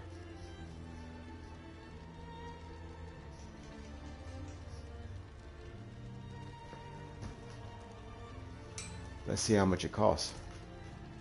Ah, see? See? 20, and I got 13.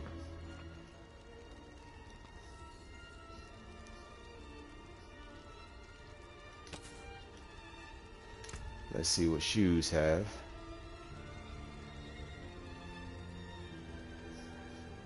I'm not a druid, so I can't use that.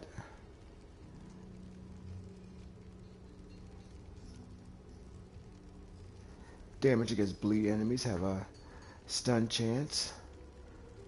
Okay. Damn, that costs 10.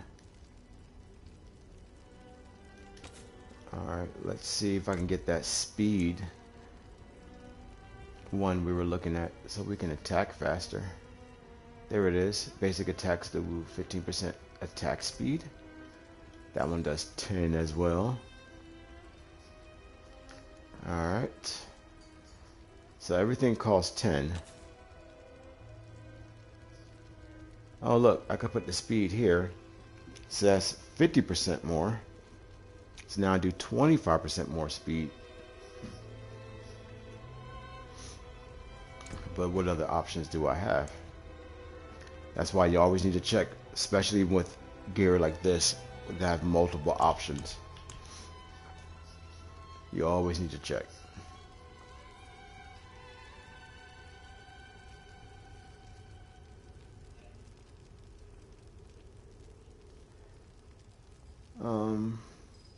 Well, this one here, I'm unstoppable.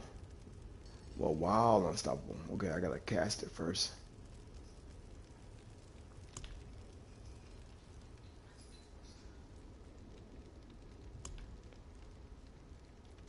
I'm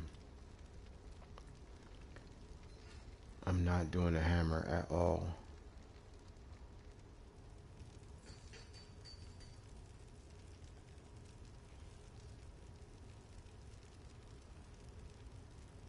Well, I am doing the... See, I could change my build to bleed just to get that.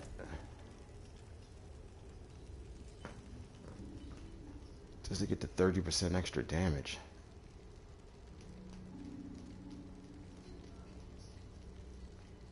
Because what thorns do is every time they hit you, they get stabbed.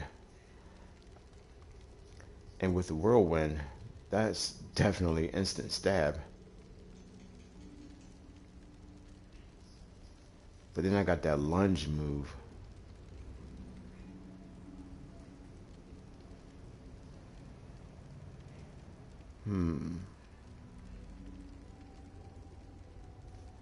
So I attack faster, or should I stab him in all directions?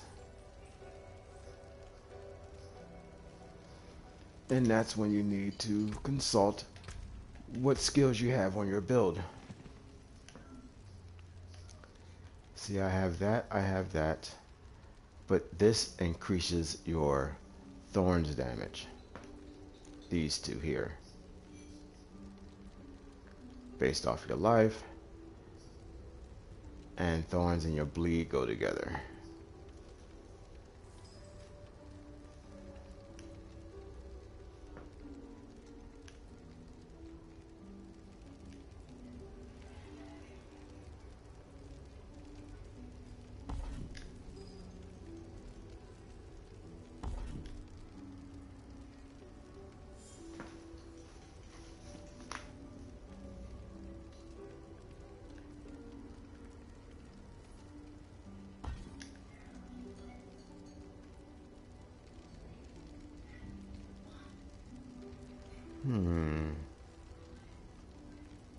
Well, I got two. I don't think I get a third one. I don't think there's a third that I can take from anywhere.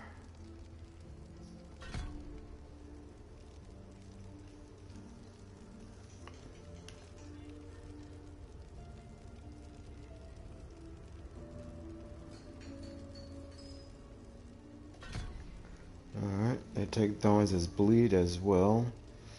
That's fine.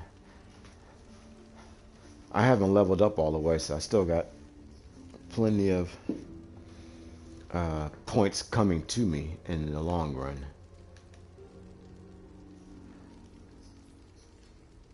See, I'm keeping this because it does help me do 3% more damage to enemies that are hit by this. And that gives me 10% chance to even do it. Do the slow. Oh, hold on a second. I can take 1 point off of that.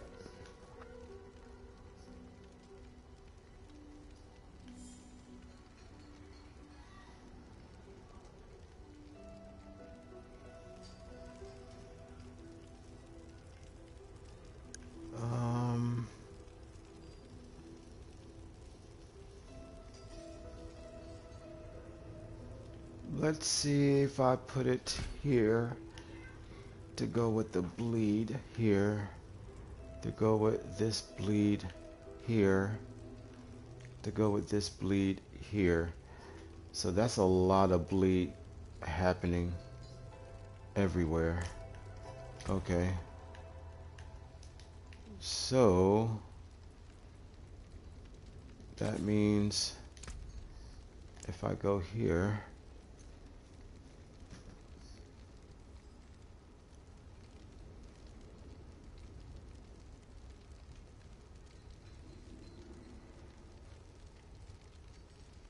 but see, I need that more than anything.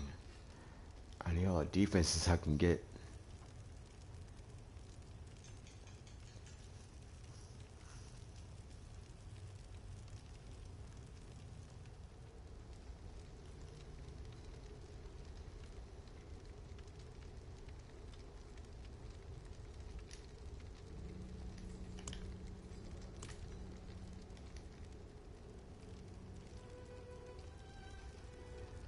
You know what?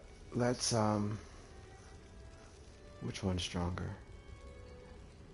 This one. Okay, let's stick with the defense.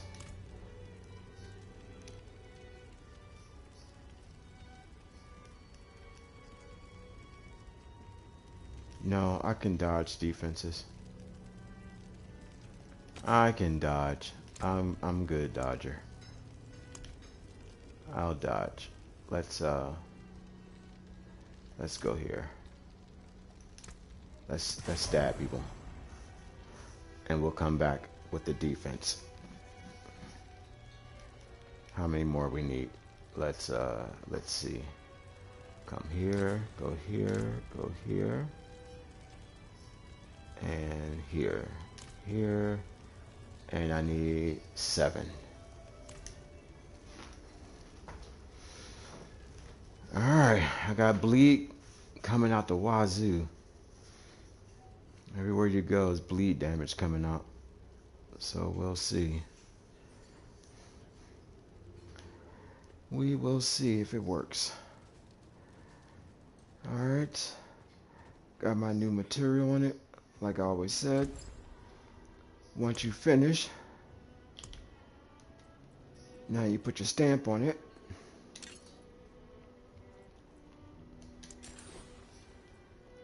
I need armor, so I need to sacrifice some of these.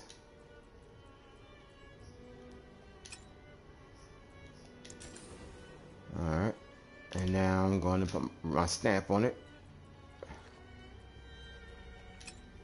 Let's put that stamp on.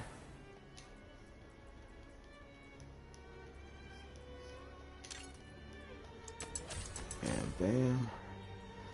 Alright. They're done. Now I'm going over to blacksmith. Put the other rubber stamp on them.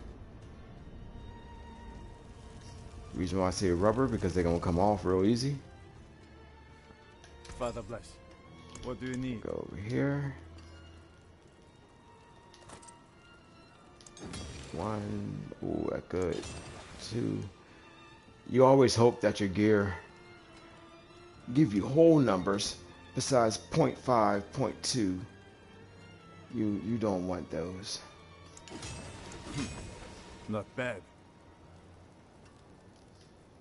If you can get gear back that gives you upgrades that give you 1 whole number, you doing good. You doing good. You doing good. That there is worth the coin. Indeed it is.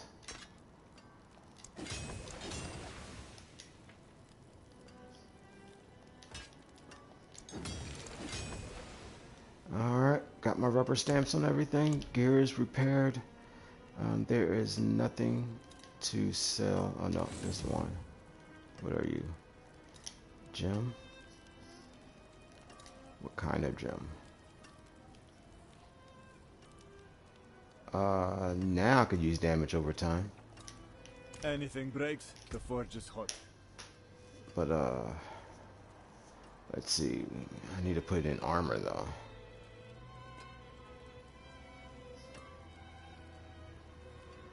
Damage taken over time. Oh well. I need sell. Well struck. Now I need those skulls. Let me see if I have the skulls at my level. Because I just sold the ones I had earlier. My dumb butt.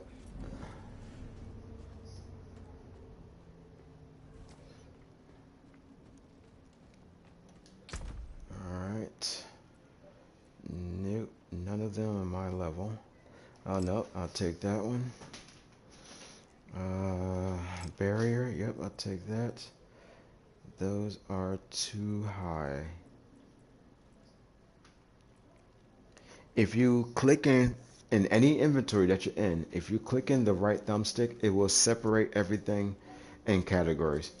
All the all the helmets together, all the weapons, all the armor, not armor, all the helmets together, all the shoes together, all the swords together, all the maces together, like that. It will also separate it by item power. So you will always have the strongest up front when it comes to item power, just item power. So you'll know, okay, you're going backwards and the weakest is going to be the one at the end.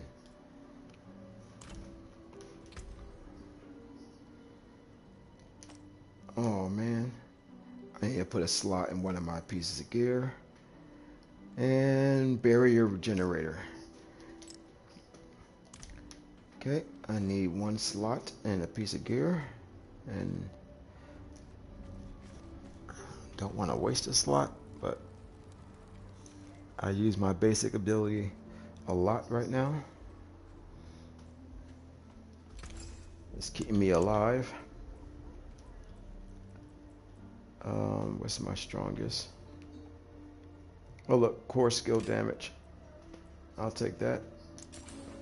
Because this right here is basic skills, which is what's giving me power for my core. They go right together. Synergy, baby, synergy. Like I said. Alright, I am not walking that far. Wait a minute, it's through the fog of war. Alright. You want to unlock as much of the map as possible as you're going through the story. Because you want to get as many waypoints as possible. You want to open them all up. So when you get towards the end game, towards Act 4 or 5, you can just warp around. Go through all the checkpoints. You never got to walk anywhere. Especially when you got your horse. You can still just fast travel and never got to walk.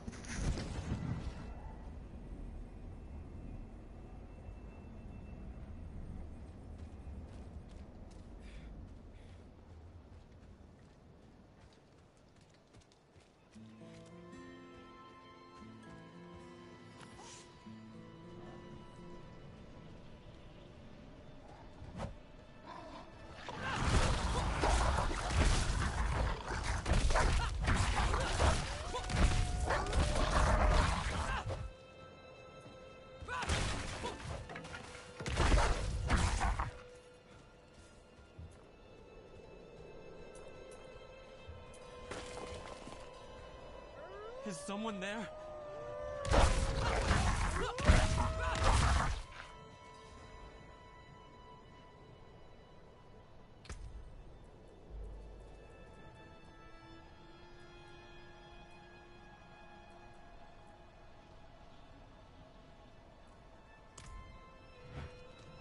Do you need my aid? Please, I need your help. I can't see. My dearest wanders these woods alone.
I was supposed to find the friend or whatever. I don't know what to do with that one. The bonus. Weird.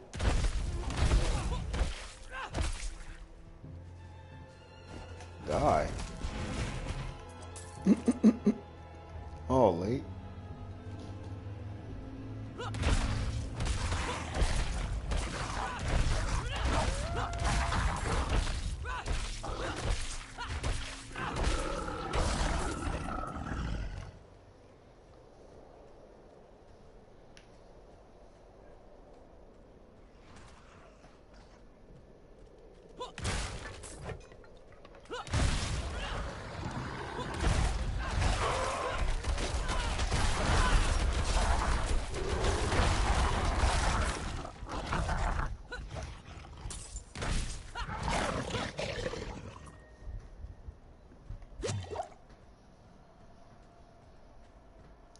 Just keep moving, just keep moving.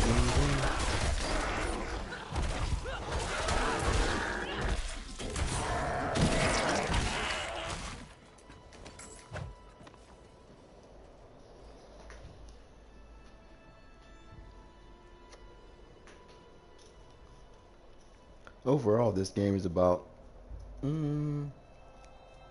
I'd say 11 hours long, 15. Even when you get your horse. It will still take you some time. It's not a short game.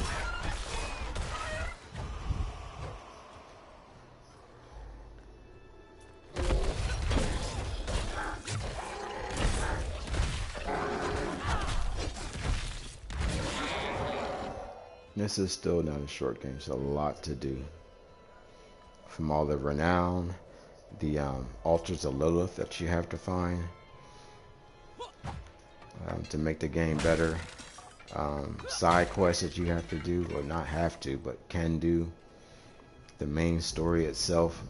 The main story itself, like I said, is about 15 hours. But add in all the extra stuff. So you're looking at days. The game's been out for what, 6 weeks now?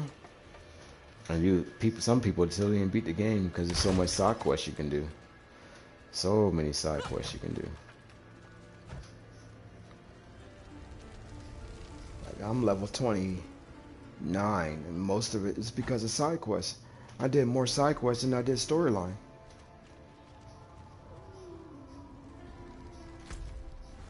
Oh, I went the wrong way.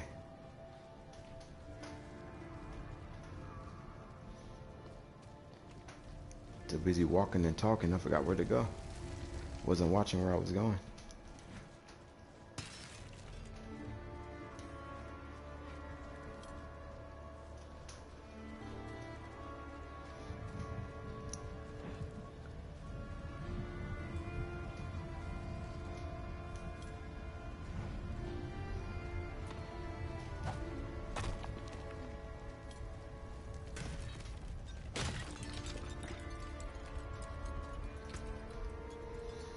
Let's see, can I do some more min-maxing?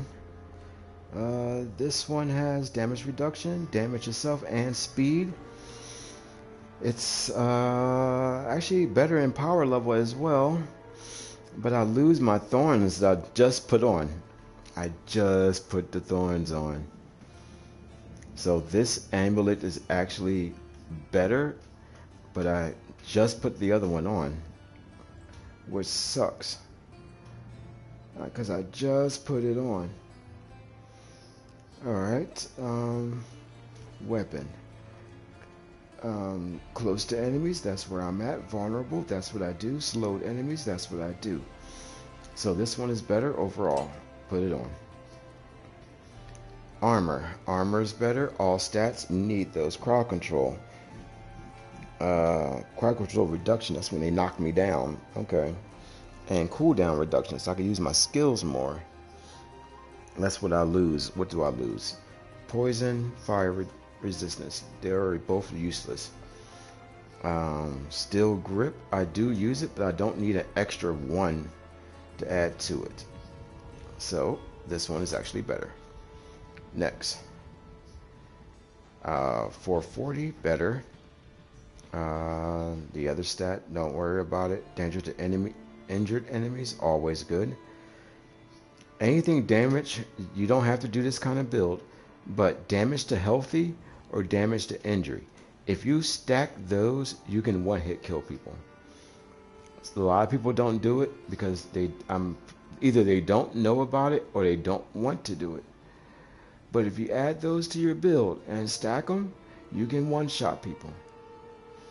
Because if they come over to you and they're fully healthy and all you have on your build is damage to healthy, you can one-shot them. Or damage to injured. After the first couple of hits, the third or fourth hit, instant death. If you stack it correctly. Now, vulnerable enemies, I do that once after a couple of hits. You know the enemy is vulnerable when their health bar turns blue. That's when you know they're vulnerable. Core damage goes up 17 points. God damn.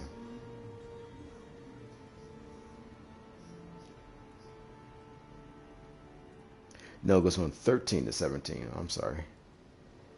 Actually, this one's actually a little bit better. Not that much. Just a little bit.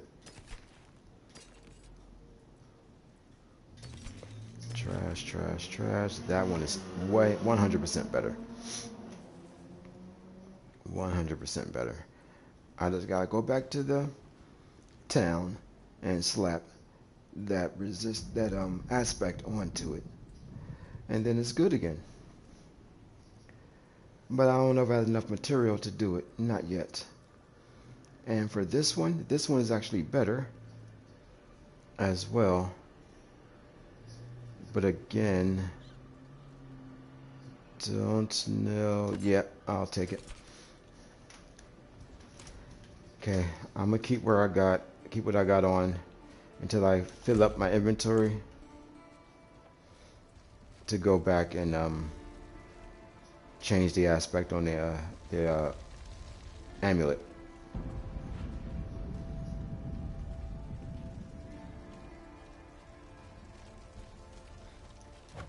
Oh, I almost shot it. I almost swung at a real person. Remember, you do see real players along your playing around the world. You may not see them in World Tier 1 because they probably already beat the game. And they're in World Tier 2 for more of a challenge. So the best way, or the more efficient, quote unquote, the more efficient way to level up is to play World Tier 1. But if you want a challenge, World Tier 2 is the way to go.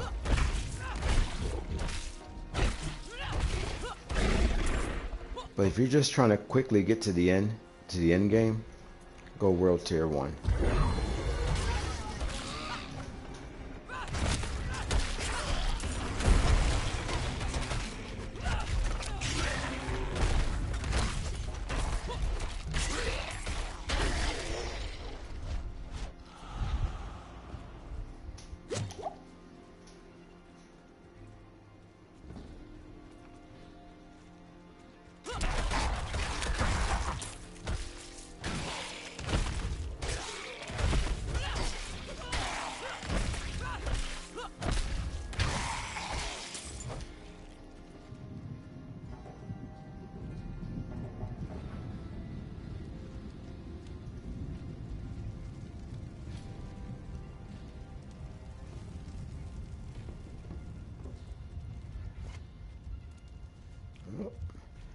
I'm out of town. You're always out of town when your gloves and everything, your weapons go in. You can't attack in town. They're here. Yoren can resist. He's strong.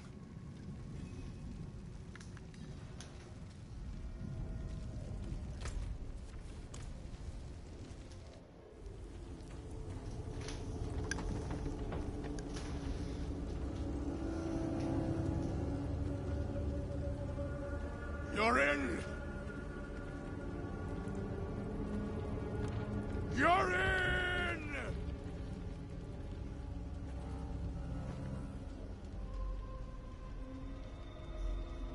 He Frame has rate's been dropping. waiting for you. Frame rate's going down. Where? Where is he? Come forth.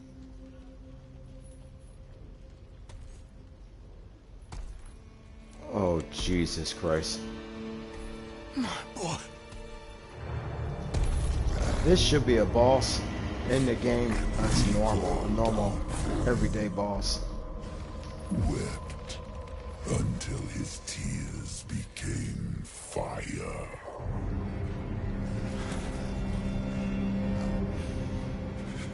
This boss is gonna be tough. Do as you please, Astaroth. I have what I came for.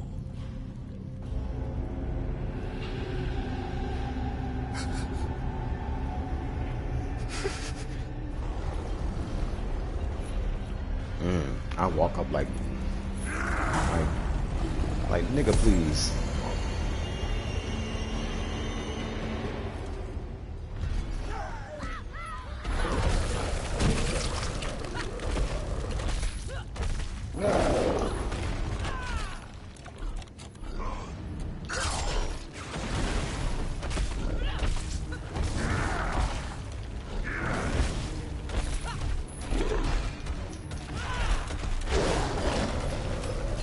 Miss me. I'm right behind you.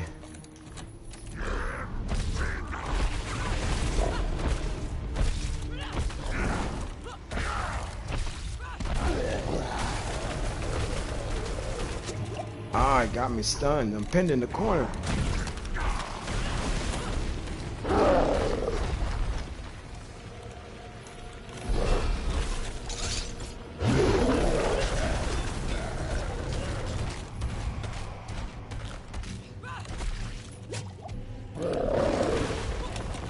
Oh, no, you gonna run? Ha ha ha ha ha. Somebody's scared.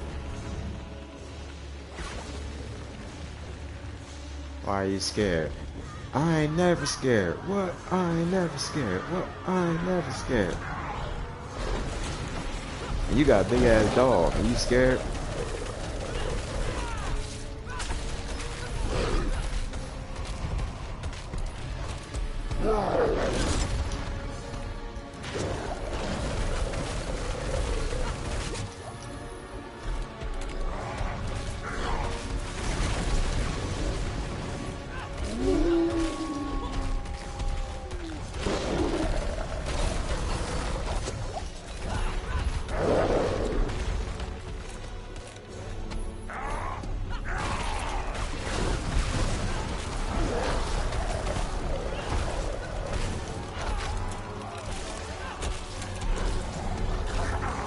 Keep aiming at the wrong guy.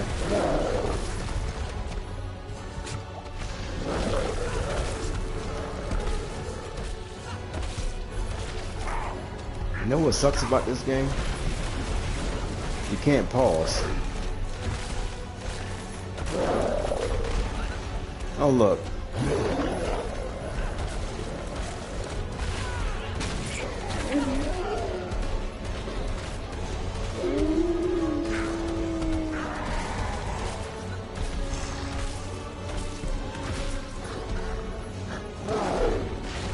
Don't run.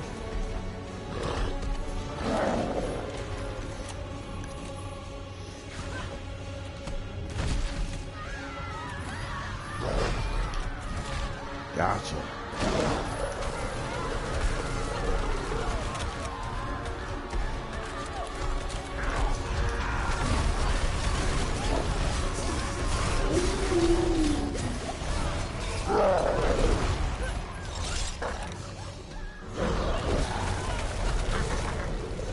You got me that time.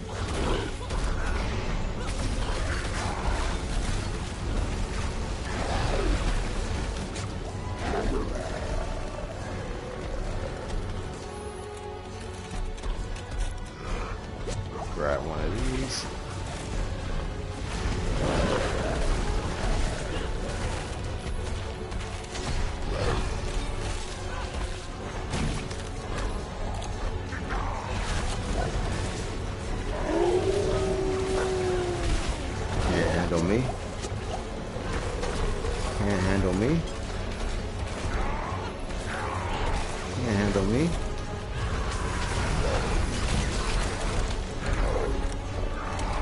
Can't handle me.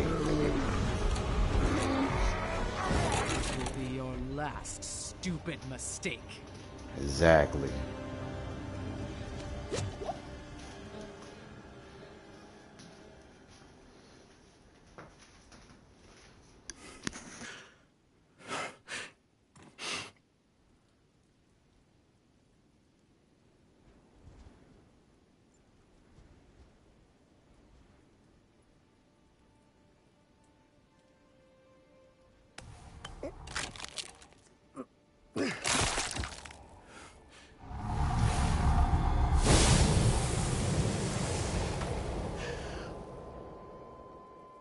Yoren.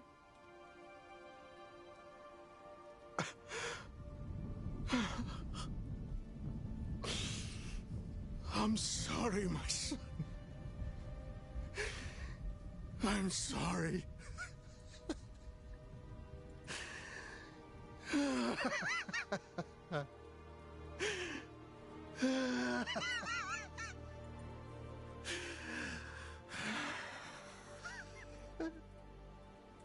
Donan, I will leave you in peace.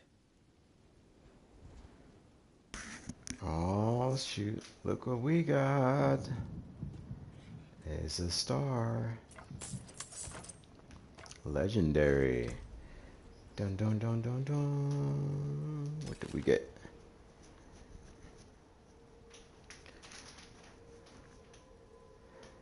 Don't we already have that one? Yeah, we do have that one. Or don't we? No, we don't. Sweet. I was looking for defense. Remember I was telling you that the best defense of aspect in the game was the disobedience? I don't have to put it on gear now. There it is. And it gives me death's blow. The one I was like, I keep hitting the wrong person. That's death blow. Finally got what I was looking for. Nice. Nice. All I gotta do is re-roll the shadow resistance off of it and see what happens. And I'll show you that in a little bit. Because we're going to town, I believe. Not yet. Next time in town, I'm going to show you how to re-roll.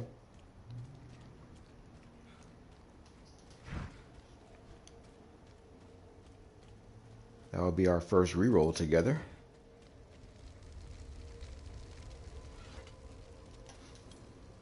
Aye. A shame about Yoren. Was one of us, you know. We'll take care of him and his father. Lilith and Astaroth had made a deal, and we were the ones who would pay the cost. Our presence was no coincidence. Everything happened exactly as Lilith wanted. We just danced to her music. Donan was shattered, his mind on grief, not her, not answers. No one knew what Lilith was truly after, or exactly what Astaroth had promised her. But we needed to recover quickly, and we needed to stop chasing her phantoms. I think that was the end of chapter 2. Well, that was 2 of 2.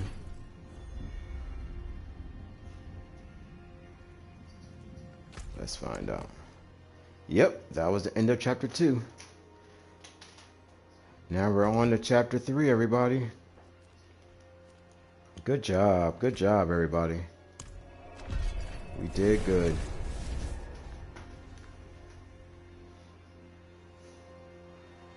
Now let's do our first reroll.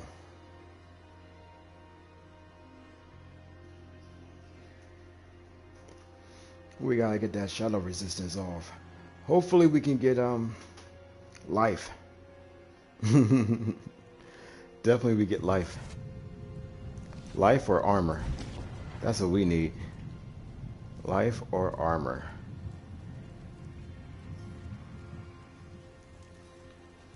As you can see, everybody's over here. I told you, this is the hub that everyone's going to live at. You will live here too once you start playing.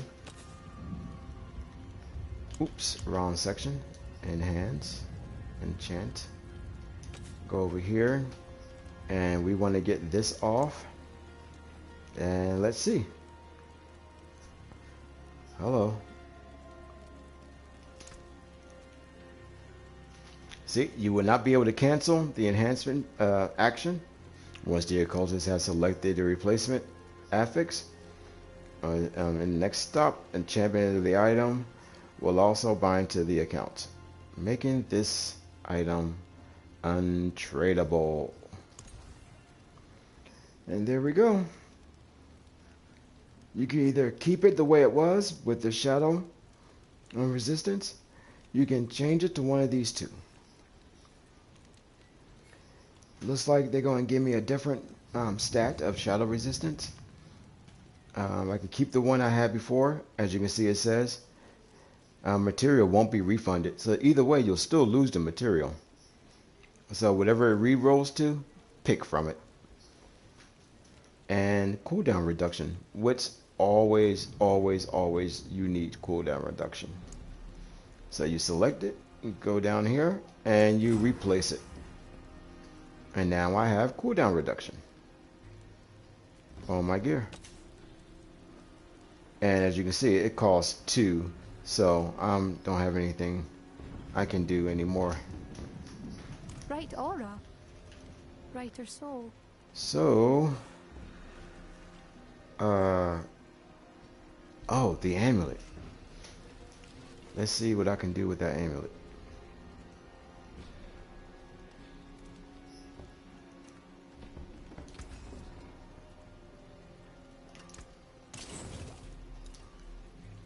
Okay. I just got a brand new helmet. Whoa.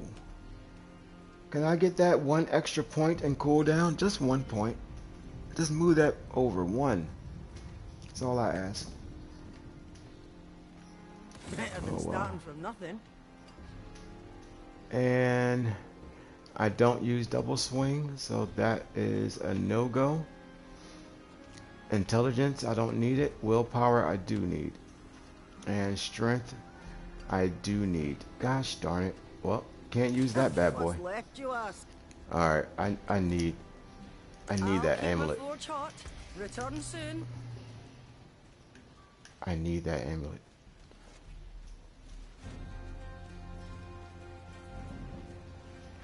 Let's see if enough material to upgrade the amulet.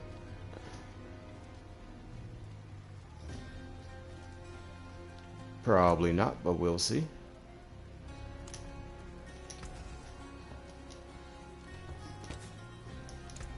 Alright.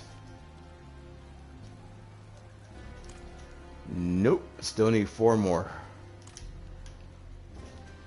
Alright, so the amulet is going to be a keeper until I can get that 4.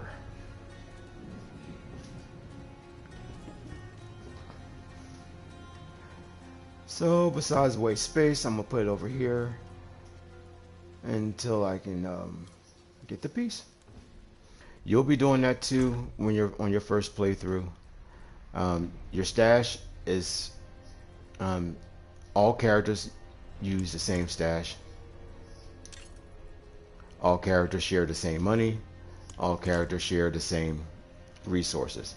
So be mindful of that. If you're going to spend on one character, it's going to be taken away from another. Alright, we just finished Act 2. Now we're going to start Act 3.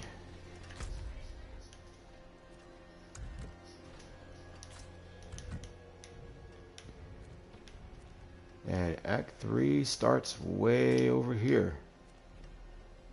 Like I said, when you're playing the game, as you're traveling, try your best to take out as much of the fog of war as possible and grab as much as the as many as the waypoints as possible.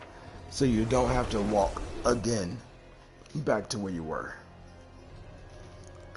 So if you have a side quest that's leading you over there, grab the waypoint in that direction.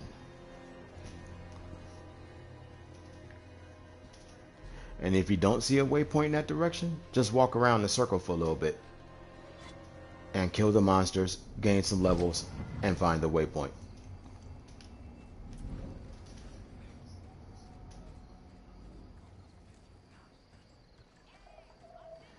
You don't have to explore all the map, because at the beginning of Act 4, you will unlock your horse. That's when you should be getting the rest of the board open, when you get when you get your horse. Because this part, you'll be traveling down here in Act 4. Your first waypoint starts down here. It will lead you to this area in Act 4.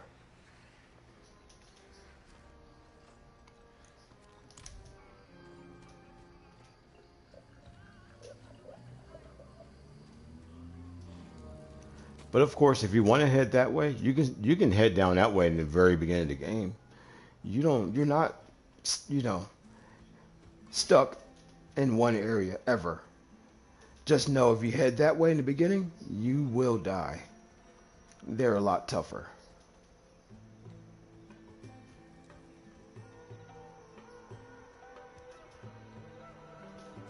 They'll probably be like 5 levels above you, so just know. Oh, unlocked a new area. There we go. That area is now open.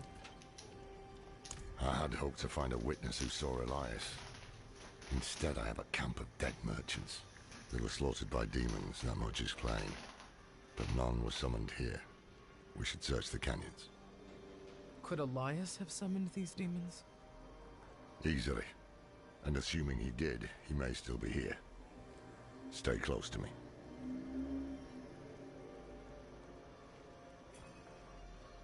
Stay close to you. Catch up, boy.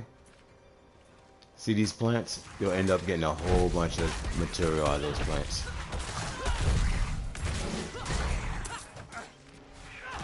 That's why I said when you go to your blacksmith or your jeweler, when you put your rubber stamp on, you'll end up having a lot because of that. Upgrade your gear twice, because you'll have tons of material to do at least 2 times, because your third one's going to be expensive.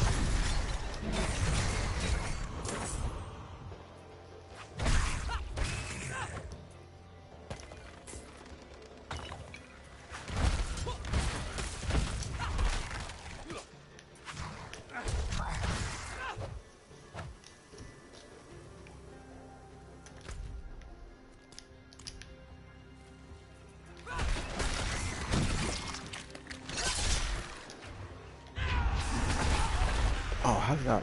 Wrong button. That's alright. Extra health is good to have. That's my ultimate.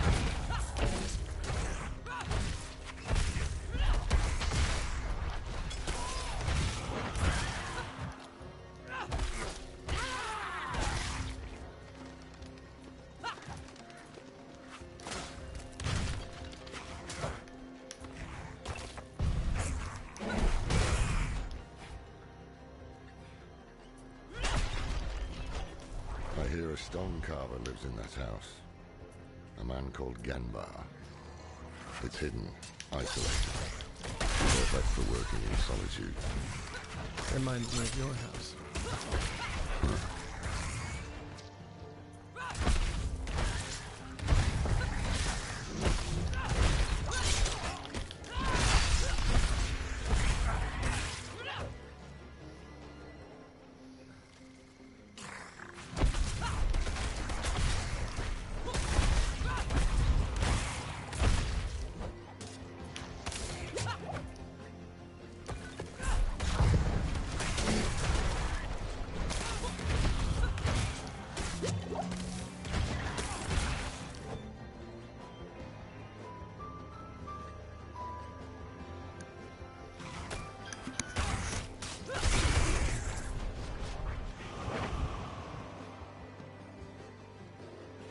coming to a hell rift.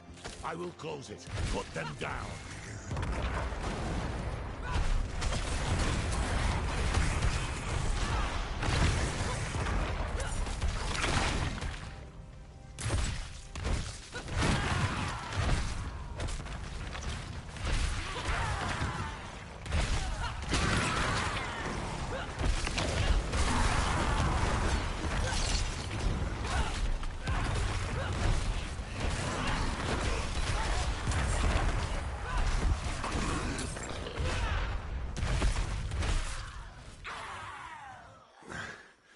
Far too easy. These demons were... That's all you got? I'd expect more from a mage of Elias's ability. Let's search the house.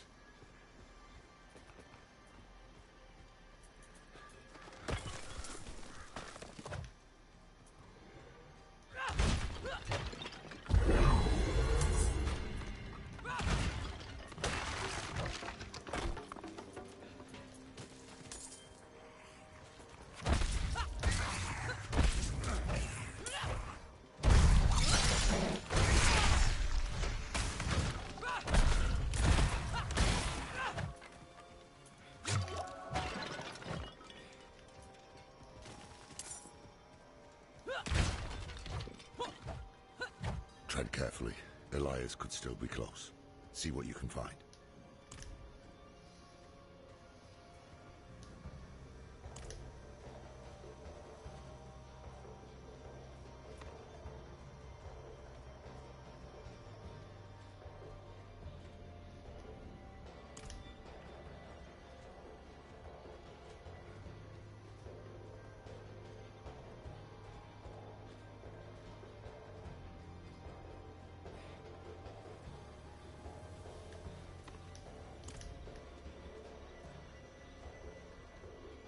Today, Master Elias called at my door.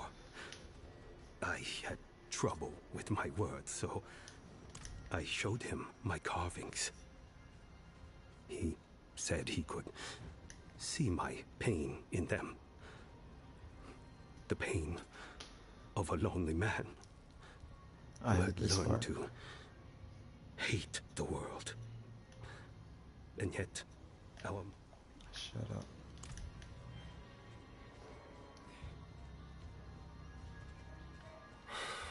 What a damn mess.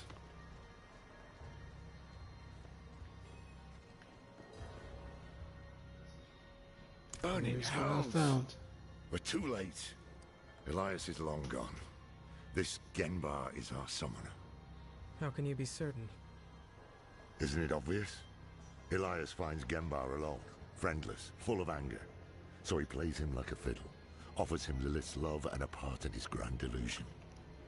Then he gives him tools to express his anger. Summoning scrolls. Very perceptive.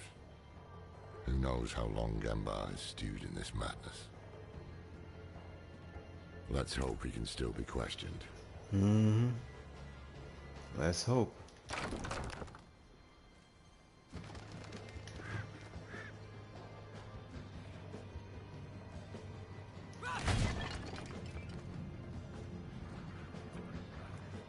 Oh, Mother, thank you for opening my eyes. Your hatred fills my heart. I cannot stop my hands from working. Genbar, you poor fool.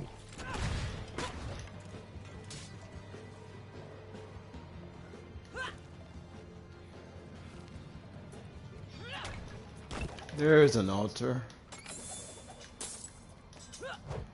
These are altars of Lilith that I was telling you about. There are way too many to count, but you have to grab these. Mandatory, mandatory, mandatory.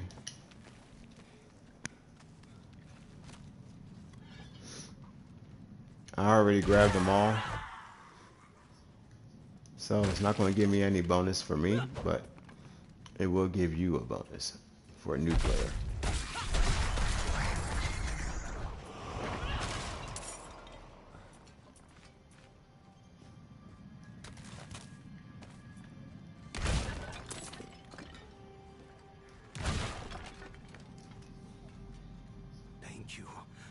for sending Master Elias to show me the way. I long for the day when we stand by your side and set the cleansing fire. Visitors? Did Master Elias send you? Master Elias? Well, yes, in fact he did. Ours is a very important mission. We have something for the Master, but we had heard he was with you. Do you know where he is? Liar! Dirty pig's-born liar! The Master has all he needs! Rise now, my wretches, to me!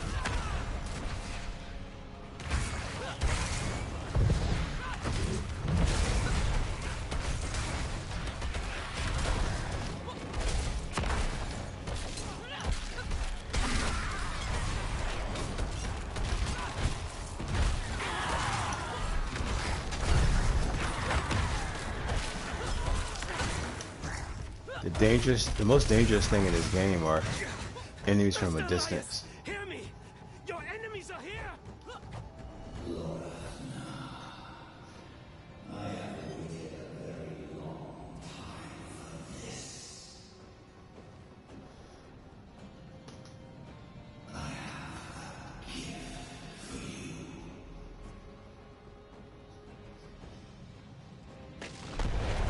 That is a proper demon. Watch your ass.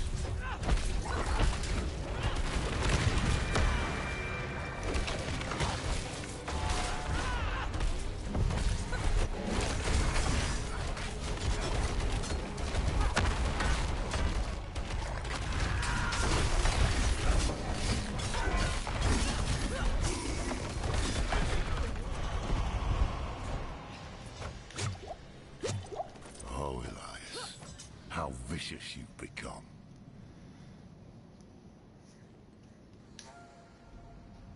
Bad news first. Gembar was expecting someone.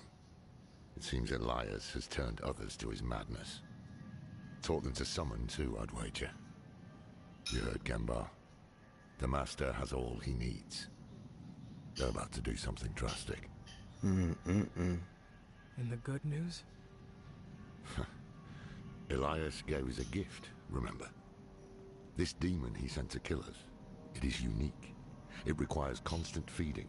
Human sacrifices, in fact. If I cut open its belly, someone inside might hold a clue. Tell us where it came from. I must have it brought to Kedbardu for examination.